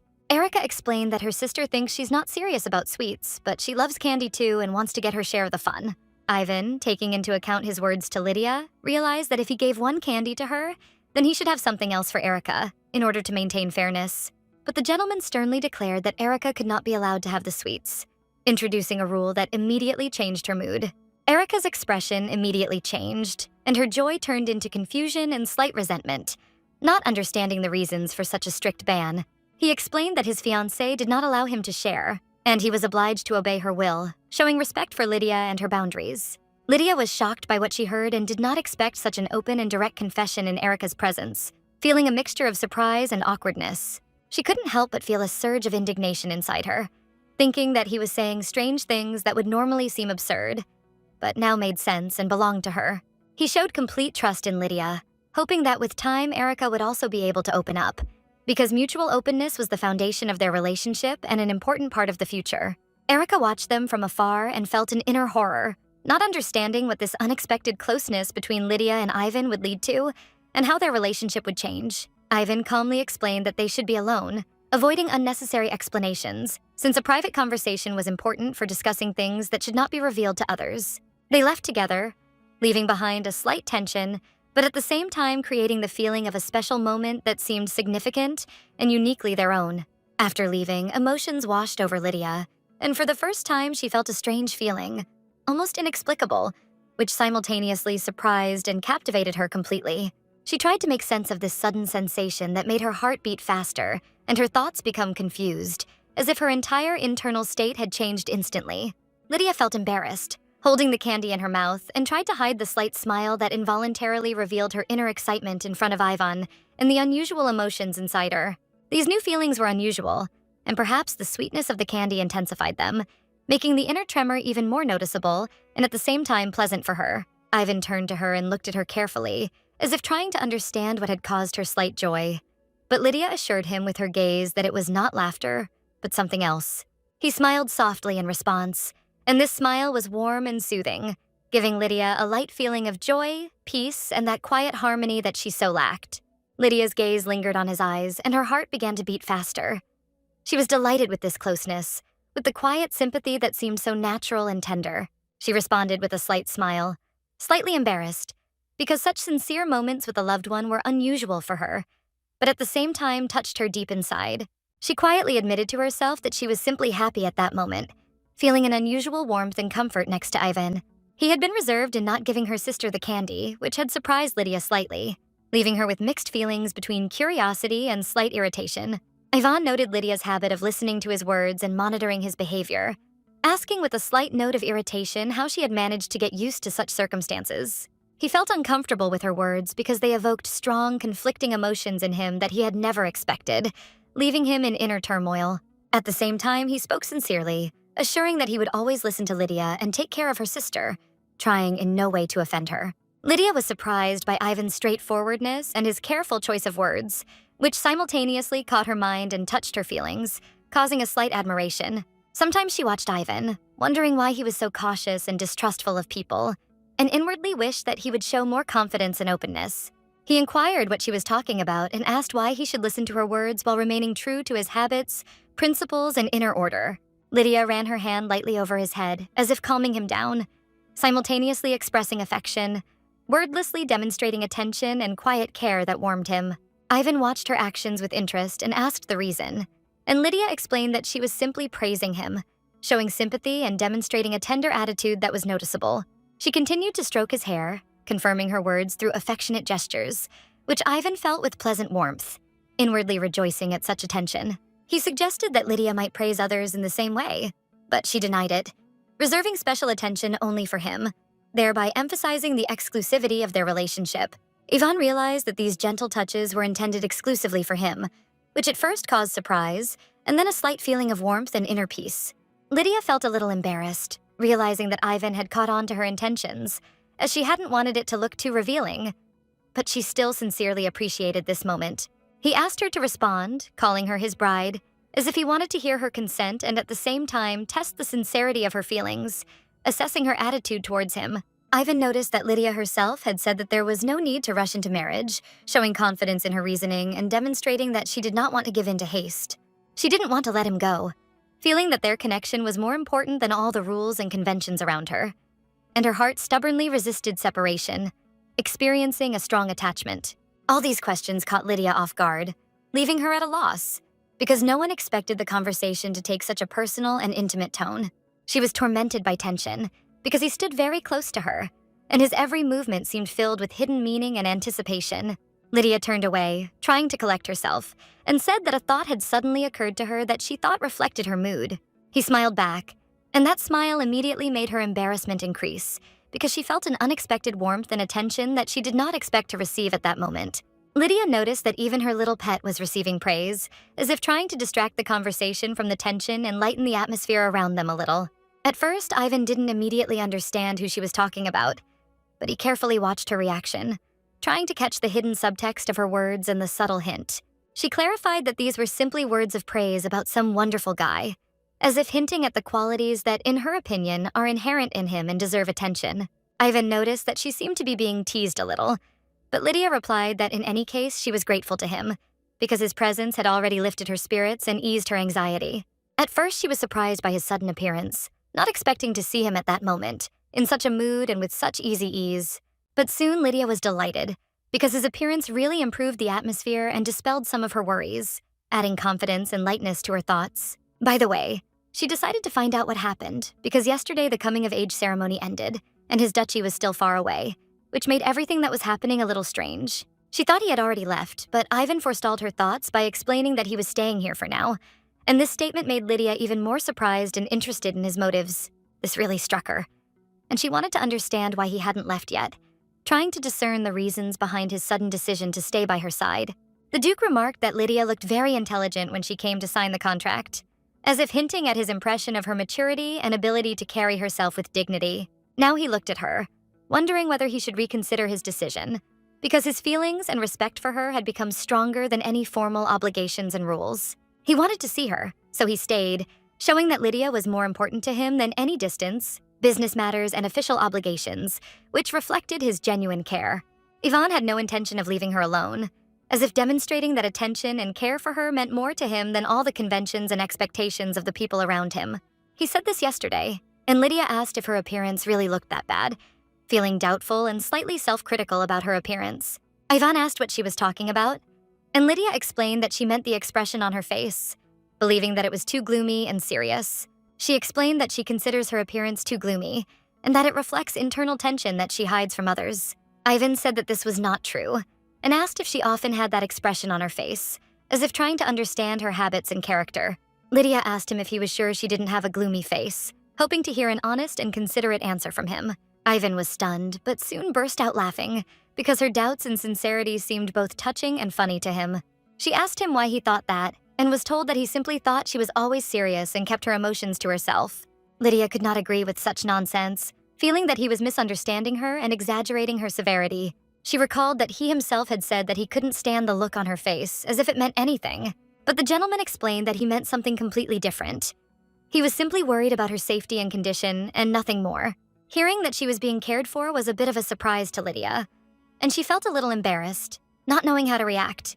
She lowered her head and smiled softly, feeling the warmth in the simple gesture, as if it conveyed something personal and soft that could not be expressed in words. Lydia mentally made it clear that he would still find someone to care for and worry about, hinting that she herself did not lay claim to his attention and care. She added that she does not consider herself a person worth spending energy or worrying about, since her life is full of its own worries and familiar rhythm. He understood perfectly well that she was just a merchant, immersed in daily affairs and worries, and no high aristocracy would make her life easier or calmer. This lowly aristocrat, earning her living and defending her place, did not deserve excessive care, as Lydia herself sometimes believed, observing his attention. They continued their conversation, and Lydia understood that he was right, because he himself saw all her daily worries, difficulties, and the responsibility that she bore every day. She inquired about the status of the upcoming coming-of-age ceremony, as gifts and monetary offerings for the people had already been prepared and were waiting for their time. At the same time, Lydia noted that Ivan is often right in various things and helps her not just like that, but in accordance with the obligations stipulated in their contract in advance. He was fulfilling his duties because the contract had been signed and her payments to him had already been made, so his every action was strictly connected with formal obligations. Lydia didn't understand why she had brought this up and why she felt that these words should explain or clarify something in their relationship.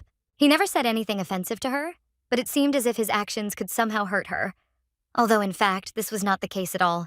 Lydia explained that it didn't bother her at all, because she had already told herself and him that deep down she considered him an honest, noble, and decent man.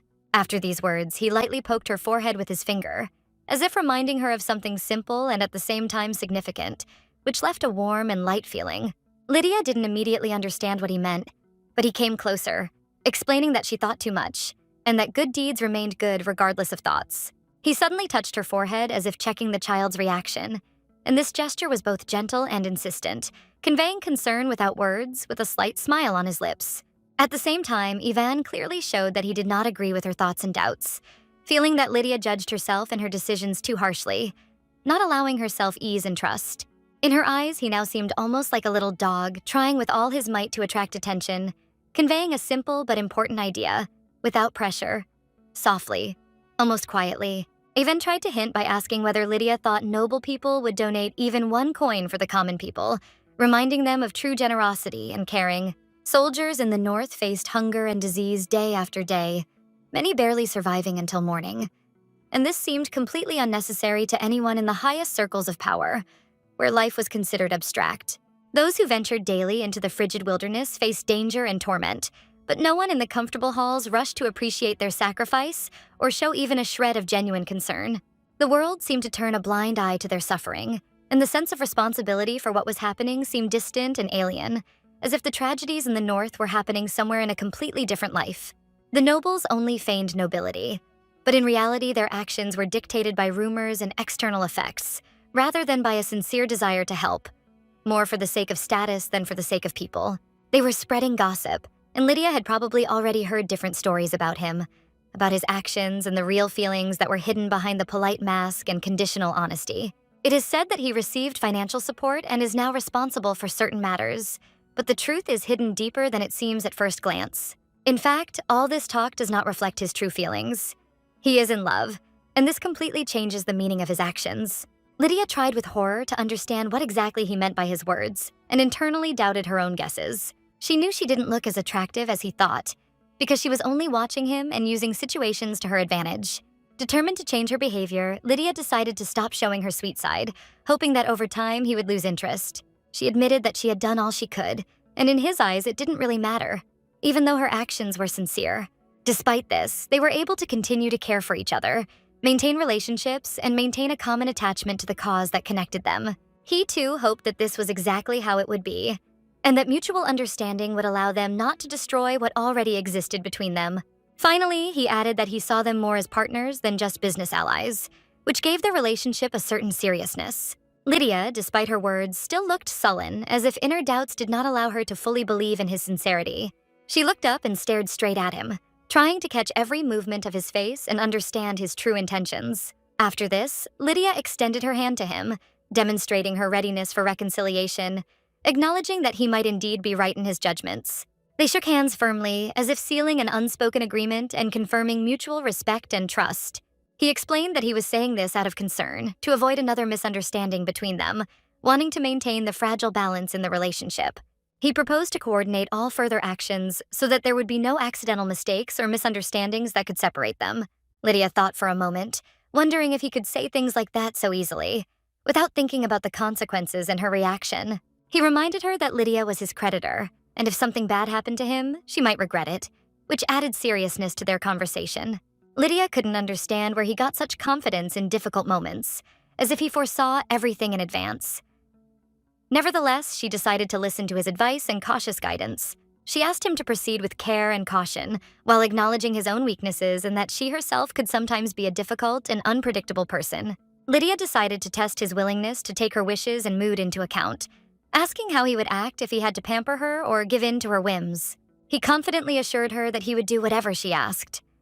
She then asked him what he would do if she began to express dissatisfaction or act capriciously in his presence. Ivan explained that he relied solely on her trust and understanding, even in moments of doubt or irritation, staying close and supporting her without asking anything in return. At first, Lydia didn't immediately grasp the meaning of his words, but gradually they made her think about how open she herself was to him and how ready she was to trust him without fear.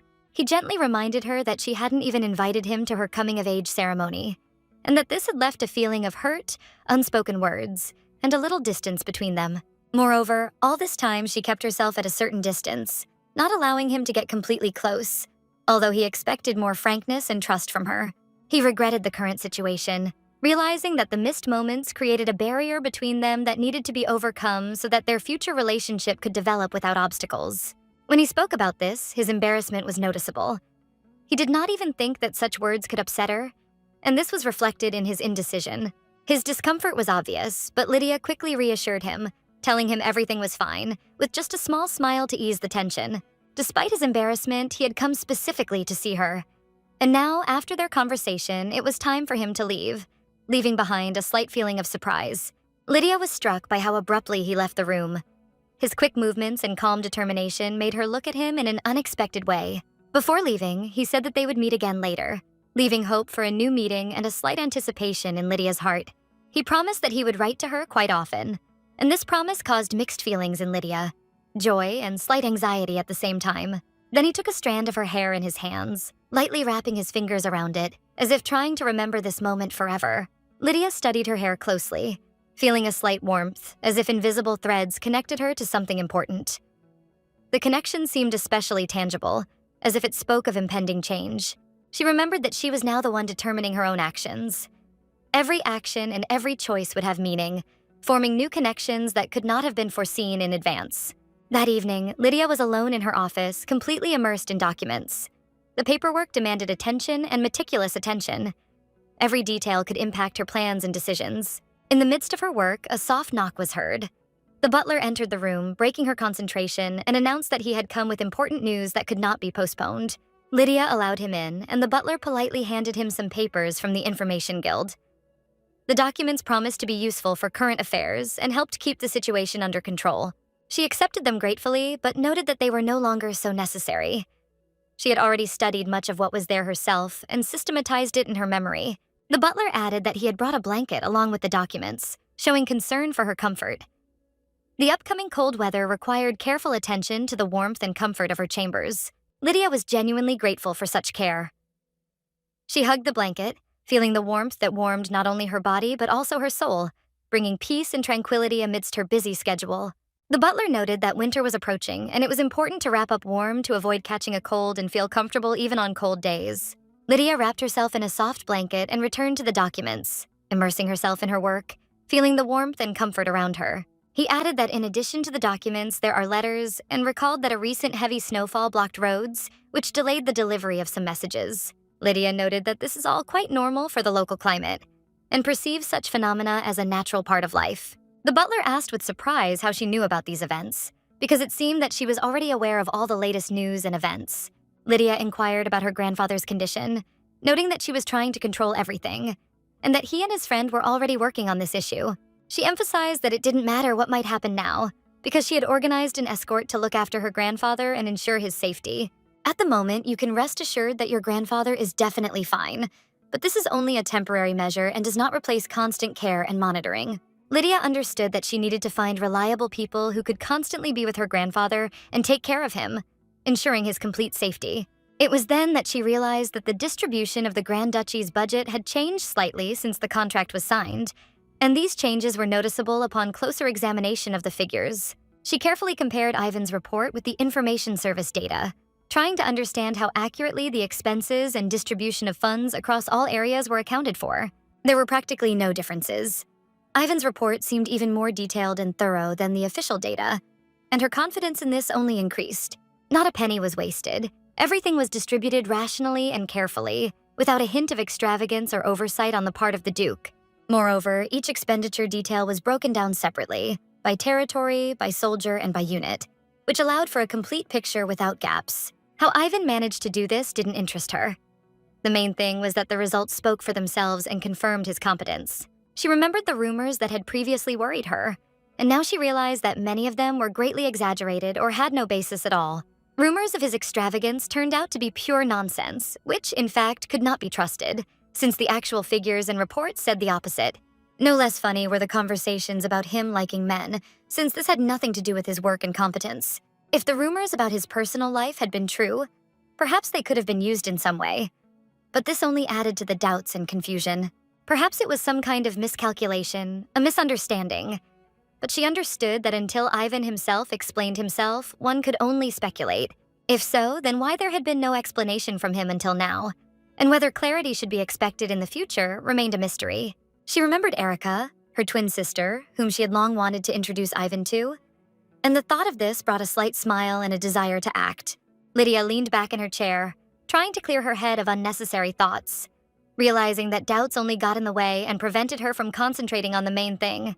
With a jumble of thoughts in your head, you can't solve anything, and unnecessary worries only slow down your work and prevent you from concentrating on real matters. If you think clearly and without emotion, you can avoid mistakes and avoid getting burned by your own assumptions or hasty conclusions, because this requires attentiveness. She must not forget her original goal and primary objective, to maintain sanity and control of the situation, despite any distractions.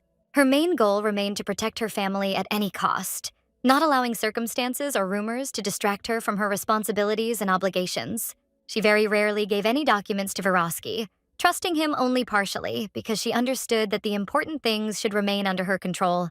At first, he did not understand what the lady wanted from him, and his confusion was noticeable until Lydia explained the essence of her ideas and plans.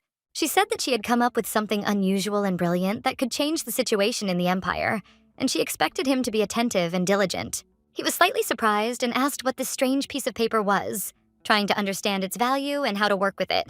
Lydia didn't quite understand what he meant by that, but it was already clear that he had a lot of work ahead of him to bring her ideas to life. She asked how useful the public sector projects implemented by the Empire could be and tried to assess their significance for the future. Dvoretsky thought for a moment, trying to find the right words, and tried to express his opinion, taking into account the experience and nuances that could influence the implementation of these projects. He admitted that, frankly speaking, he believes that the situation is not entirely right, and this makes him worried about the future. Lydia decided to find out the reason for his opinion, because it was important for her to understand why he saw things this way. He explained that because of the way the population is distributed, the main benefits of all projects reach only the capital, while the provinces remain almost completely ignored, as if they had been completely forgotten, and their needs remain unaccounted for. All these undertakings bring benefits mainly to the nobility and the rich, and if it happens otherwise, troubles appear from above, as if rot starts from the head, infecting the entire system from top to bottom. Laws and regulations aimed at ensuring the welfare of the provinces are created centrally and adopted by people located far from the places where real measures and decisions are actually needed. However, most of these regulations remain on paper, without being implemented, and the situation in the provinces remains virtually unchanged, leaving residents in the same poverty and without support from the authorities. The butler finally realized why people were so eager to get into their estate. Vic truly cared about the well-being of the population, and such genuine concern earned the respect and trust of even the most demanding. While other estates spent minimally on people's needs, limited to formal obligations or ignoring them entirely, here the attention to people and the funds allocated made a visible difference. For the aristocracy, such spending seems shameful and unnecessary. They consider it terrible, but pretend that everything is fine. Lydia laughed, admitting that the situation was not just terrible, but truly extreme and difficult to justify. She added that it was disgusting, and he agreed, but reminded her that it was impossible to tell each estate exactly how to spend its funds. Then Lydia realized that the butler was indeed right in his approach, and this prompted her to new thoughts and decisions. So she came up with a completely different plan that could solve the problem without breaking the rules or causing open resistance. When the butler began to study the materials she had prepared, he was completely shocked by her courage and foresight. Lydia simply smiled, watching his bewilderment, realizing that her plan would work exactly as she intended. In her place, Ivan would probably have gone straight to the emperor and tried to negotiate directly, without thinking about the consequences. It might have worked, but Lydia knew it wasn't the best solution. It was too risky and unpredictable. She saw herself as an apostle, acting for the sake of an idea, and not for direct gain, which distinguished her from most nobles. Together with others, they were involved in charity work, striving to preserve resources for human life and help those in need. Lydia skillfully used her family's resources and influence, directing them toward projects that genuinely benefited the population. Although her title as a noblewoman did not give her any special noble status, her actions worked the opposite. They earned her the trust and respect of society. At the same time, her initiatives facilitated the formation of a positive attitude towards the family and society, and created a basis for supporting projects. Over time, other nobles will be forced to join her cause, seeing that it really helps people and brings respect. The butler was shocked that Lydia was willing to endure the aristocracy's resentment for her own goals, and this showed him her determination and strength of character. After the ceremony, the number of nobles friendly to Lydia increased noticeably, but she had no intention of giving in to their flattery, maintaining her own sense of proportion and independence. Someone who once provided help could become a threat the next moment. This thought made Lydia wary of any sign of friendship. She understood that it was important to show everyone that they were both giving and receiving. Otherwise, no one would understand that the rules had changed and the power had been balanced. If the nobles realize that times have changed, it will be difficult for them to resist the new conditions and move forward without unnecessary conflicts and losses. At that moment, Lydia herself felt how cold and frightening she sometimes seemed. It was no wonder that the nobles began to be cautious around her. Lately, she had often noticed how her words and actions evoked both respect and anxiety, which allowed her to keep everyone at a respectful distance. Despite this, many nobles began to trust Lydia, seeing in her not only strength but also justice, which increased her influence in the empire. Mrs. Lydia was genuinely pleased to see how her attention and decisions gradually built trust, even if it was shown cautiously and reservedly. Trust was strengthened when Lydia remembered Ivan's face and felt a slight embarrassment, emotions that rarely showed in her stern demeanor. She couldn't understand why Ivan's image had suddenly surfaced, causing a surge of excitement, although usually such thoughts easily bypassed her mind. But thoughts about him did not leave her head, constantly returning, causing Lydia to feel a slight confusion that she had not experienced for a long time. She should have behaved with dignity and restraint, but the inner desire to be real, to be truly herself, made itself felt more and more strongly. After these thoughts, Lydia turned her gaze to the window and suddenly remembered the letter that needed to be sent urgently, so as not to miss an important deadline. The butler asked in surprise to whom the letter was addressed, clearly not expecting that this would be such an important and responsible step for the lady. Lydia hesitated a little, realizing that her decision could influence the course of events, and she needed to be as precise as possible in choosing the recipient of the letter. She said that the letter should be sent to Count Nemir, hoping that he would treat her initiative with understanding and attention. After some time, Lydia was already near the Count and thanked fate for the fact that he agreed to accept her investment without unnecessary doubts and hesitation. But the Count began to assert that he should be grateful to Lydia for the funds provided, emphasizing the importance of her participation in his case. After this, he asked again if she was really ready to make her investment, to make sure that her decision was not impulsive and was well thought out. Ms. Lydia confirmed that she did indeed agree to participate in his research, expecting to receive 30% of the net profits, as agreed. She then suggested that the Count carefully read the agreement and sign it in order to legally secure all the agreements and terms of the transaction. However, the Count signed the document so quickly that he barely glanced at what was written, completely trusting Madame Lydia and her calculations in this matter. He immediately stood up, bowing and thanking her for the opportunity, showing respect and sincere appreciation for the step she had taken.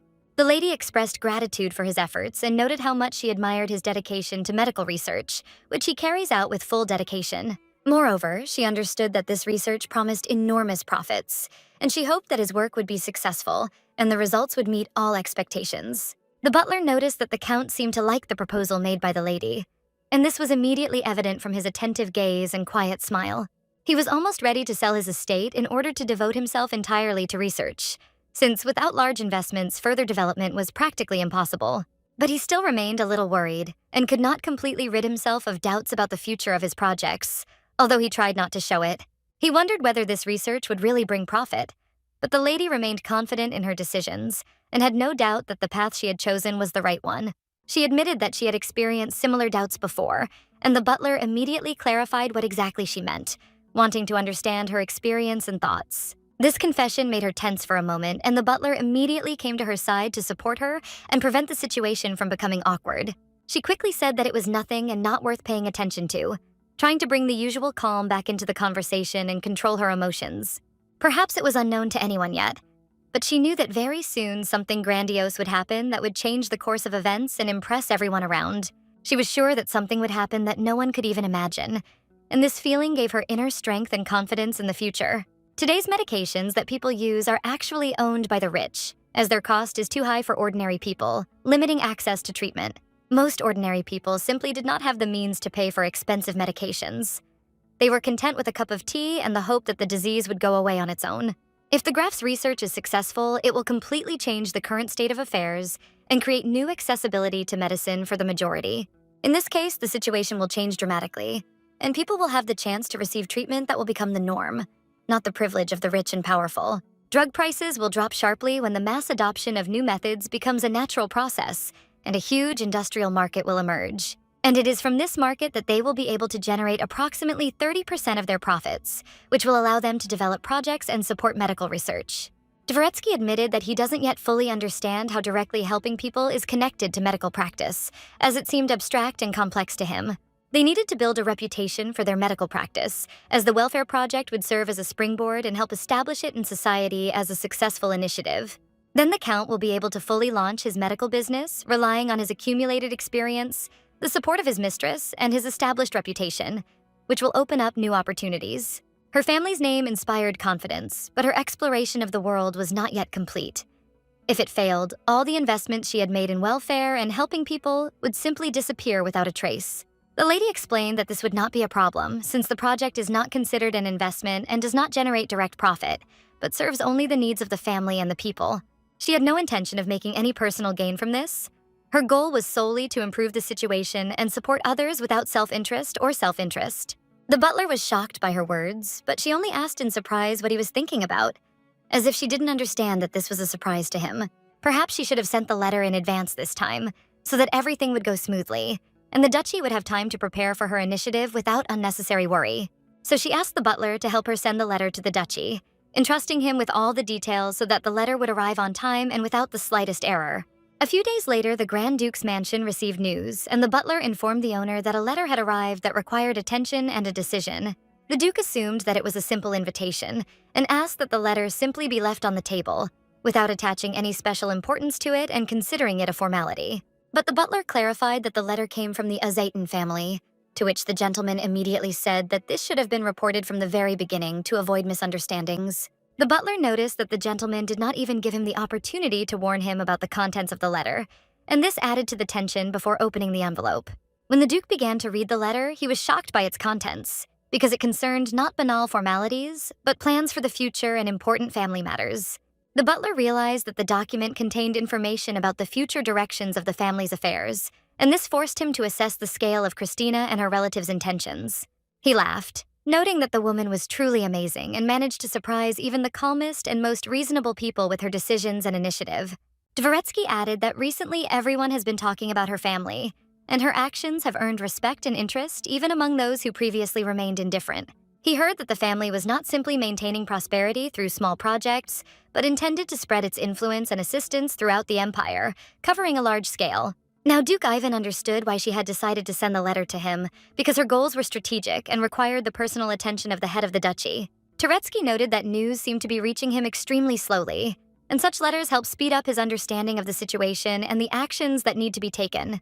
Therefore, the lady personally sent the letter so that there would be no delays, and no one could say that he was not aware of the family's plans and intentions in this matter. The gentleman became embarrassed, noting that this was obviously not an ordinary letter, and that the size and importance of the matter significantly exceeded all standard expectations. Moreover, it became clear that this was a large-scale project that required attention and a serious approach, and not just a formal response to a document.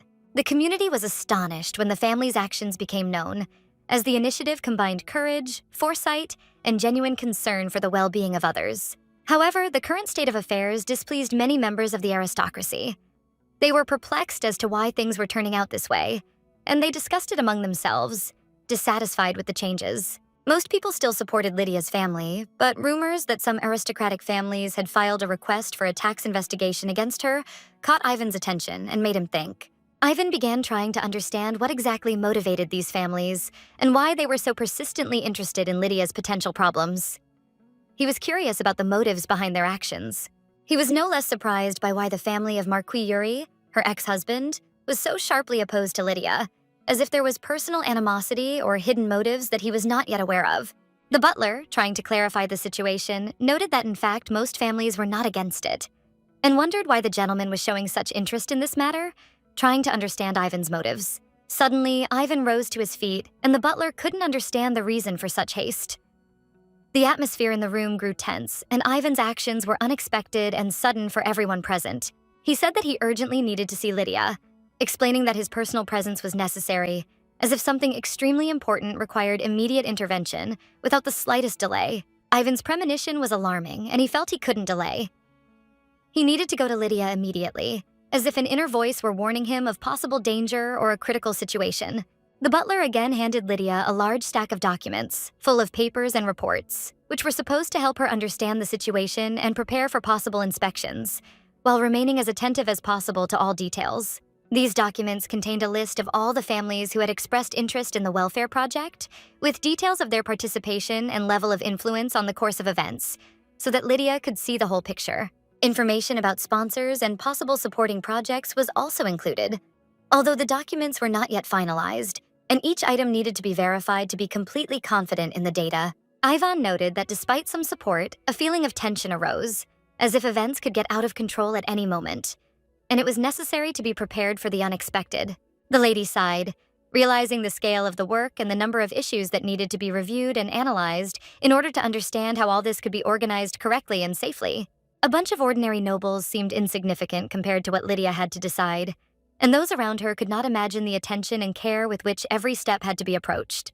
Frankly, Lydia understood that much of what happened was precisely her initiative, since people are often weak in the face of their own ambitions and fears, which allowed them to influence their actions and decisions. Instead of acting on impulse alone, Lydia did good deeds thoughtfully, understanding that every action she took had consequences and could change the way others viewed her. Many gave a little love and care to those in need, although often this was just a manifestation of their own vanity, hidden under the mask of good intentions and the desire to appear generous. This behavior allowed people to boost their egos by creating the illusion of importance. And Lydia noticed that many people were prone to such actions without considering the real benefits or consequences. Although Lydia didn't expect things to turn out this way, events unfolded at an unusual speed, and she had to adapt, making decisions that were sometimes risky but necessary. She was indeed fortunate that the situation was favorable, and she could count on the support of some influential people, which gave her the chance to act confidently and take advantage of the opportunities available. And with such widespread support, Lydia could hope that the tax investigation would go smoothly, and she would be able to maintain her position, strengthening her influence and ensuring the safety of her family and the interests of the project. They didn't do anything that could be punished or caught. Everything happened so quietly and carefully that no traces were left. The lady noted that he turned out to be right, because no one was able to interfere with their plans. They acted too carefully to be stopped. The lady said that the main task now is to choose a suitable sponsor for the future charitable foundation and begin preparations for its creation. Suddenly, the doors swung open, and she and the butlers simply froze in surprise, not expecting to see anyone here at that moment. Their gazes met a familiar silhouette, which they instantly recognized, despite the suddenness of the situation and slight confusion. It turned out to be the Marquis, who noticed that they had not seen each other for a long time. His appearance was unexpected, but at the same time seemed predictable. His presence caused Lydia a slight irritation because his appearance disturbed her usual order and peace. But she understood that what was destined to happen could not be avoided, and any attempt to change the course of events was pointless. She tried to hide her emotions when he asked how she was doing and didn't want to give him a direct answer, leaving everything aside. Lydia stood up, trying to keep herself calm, and greeted him with propriety and an outward appearance of calm. She knew that sooner or later he would still show himself, show his intentions, and appear in her life again, as had happened before. He gave no advance warning of his visit, appearing suddenly, like a ghost who comes without knocking and without warning. She calmly informed them that Erica was in her room and that no one could disturb her for now, maintaining order in the house. But he immediately asked if she knew the reason why he had appeared, hinting that his visit had a certain significance. The Marquis ordered all those present to leave the room immediately, leaving them alone for further conversation. A slight awkwardness passed through the silence that fell between them, and they looked at each other carefully, assessing every movement. The lady noted that the conversation would be long and important, so it would be useful for everyone present to take a short break and step away a bit. The servant immediately nodded in agreement and left the room, leaving space for private communication between Lydia and the Marquise. The Marquis noted that her family's servants were behaving unusually energetically and unrestrainedly, demonstrating devotion and a willingness to serve tirelessly. The girl replied that her family's credo was freedom and equality for all, and their actions reflected these very principles. He began to sort through the documents on the table, and this immediately alerted Lydia. She abruptly snatched the papers from his hands, not wanting to give them up. She reminded them that they were their employees, that they were performing their duties, and that they had no right to interfere in family affairs without permission. The Marquis then noticed that she was treating him too formally and too politely, as if trying to hide her true feelings. She had no reason to show such attention to him, and she wondered what exactly he was trying to hint at by making her feel uncomfortable. Lydia felt a strange sense of déjà vu when meeting Ivan, as if she had already experienced these moments in the past, although the events were completely real. Yuri suggested that the reason for her anxiety was connected with her closeness and acquaintance with the Grand Duke, which left a deep imprint on her mind. The lady turned her back to him, trying to hide her emotions, while simultaneously thinking about how best to act in the current situation. She felt a twinge of inner unease as this behavior was unusual for her. Usually, she smiled brightly at him, and that smile always conveyed warmth and trust, but now there was something different about it. He tried to ignore her changes, trying to remain unperturbed, but a sudden sense of unease overcame him. He felt uneasy, as if an inner voice was warning him of something. There was no need to separate her from him by an invisible line, for he understood her feelings perfectly. He saw that love shone in her every glance and movement, and this knowledge was both a joy and a trial for him. When the aristocracy protested, she chose to issue a statement focusing on her charitable work.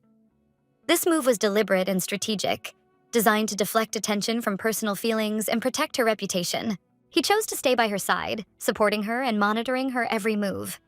Even when the going got tough, he chose to stand by her side, not allowing external circumstances to separate them. Perhaps the reason for all this was a contract between the two families, linking their interests and obligating them to certain actions. These agreements could dictate behavior and limit the freedom of choice of each. She cautiously asked if he was worried about the tax authorities interfering. Her concern and attention to detail demonstrated how attentive she was to the consequences and potential dangers. What if the investigation does come? The question hung in the air, creating a slight tension. She understood that any misstep could have consequences, and she tried to prepare for potential difficulties in advance. He merely smiled at her, as if to show that such worries were unnecessary. His gaze radiated confidence and ease, as if he saw the world without complications and was ready to face any difficulties with dignity. He noted that life rarely goes smoothly, and that the Duke truly possessed exquisite taste. These words carried a mixture of gentle irony and recognition, emphasizing his eye for detail and appreciation of quality. She objected, finding his expression too harsh, and insisted on calling him Grand Duke. But the Marquise considered such formalities absurd and unnecessary, believing that true power was demonstrated by actions, not words. She wondered what motivated her to defend a man who openly opposed the imperial family. Her inner conflict intensified as her feelings clashed with her sense of danger and her moral principles. She was shocked to learn that he was aware of the relationship between the imperial family and Ivan. This revelation shook her, forcing her to reconsider her understanding of power, intrigue, and the hidden motives that shape people's destinies. She needed to learn as much as possible, gather information, and understand the true state of affairs. Only this would give her a sense of control and the ability to plan her future actions without risking herself. Yuri seemed to her an empty vessel, filled only with outward self-assurance and vanity. His inner world proved empty, and this realization gradually destroyed all her previous illusions about him. Full of boastfulness and vanity, he ceased to be anyone significant to her from then on. She realized that his opinions and actions no longer influenced her feelings and decisions. But despite this, she spent many years at his side, observing and studying his habits, trying to understand what drove his actions and how best to protect herself from possible pain. And in the end, she knew him better than anyone else. Their shared lives and observations gave her a deep understanding of his character, his weaknesses, and the true motives he carefully concealed. He had hurt her more than anyone else. This realization made her cautious and demanding of herself, forcing her to analyze every action and carefully craft her reactions. Now she knew how to behave around him, how to remain calm and safe.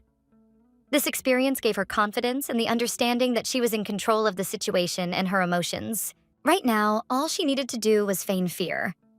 This trick was necessary to obtain the necessary information and maintain control of the situation without revealing her true intentions. He would be so pleased by her fear that he would continue talking nonstop. She hoped to exploit his self-confidence to extract maximum information without revealing her own plans. He warned her to remember his words. The imperial family and the crown prince were plotting a coup. These words left a heavy impression, reminding her of the hidden intrigues and dangers lurking behind the facade of power.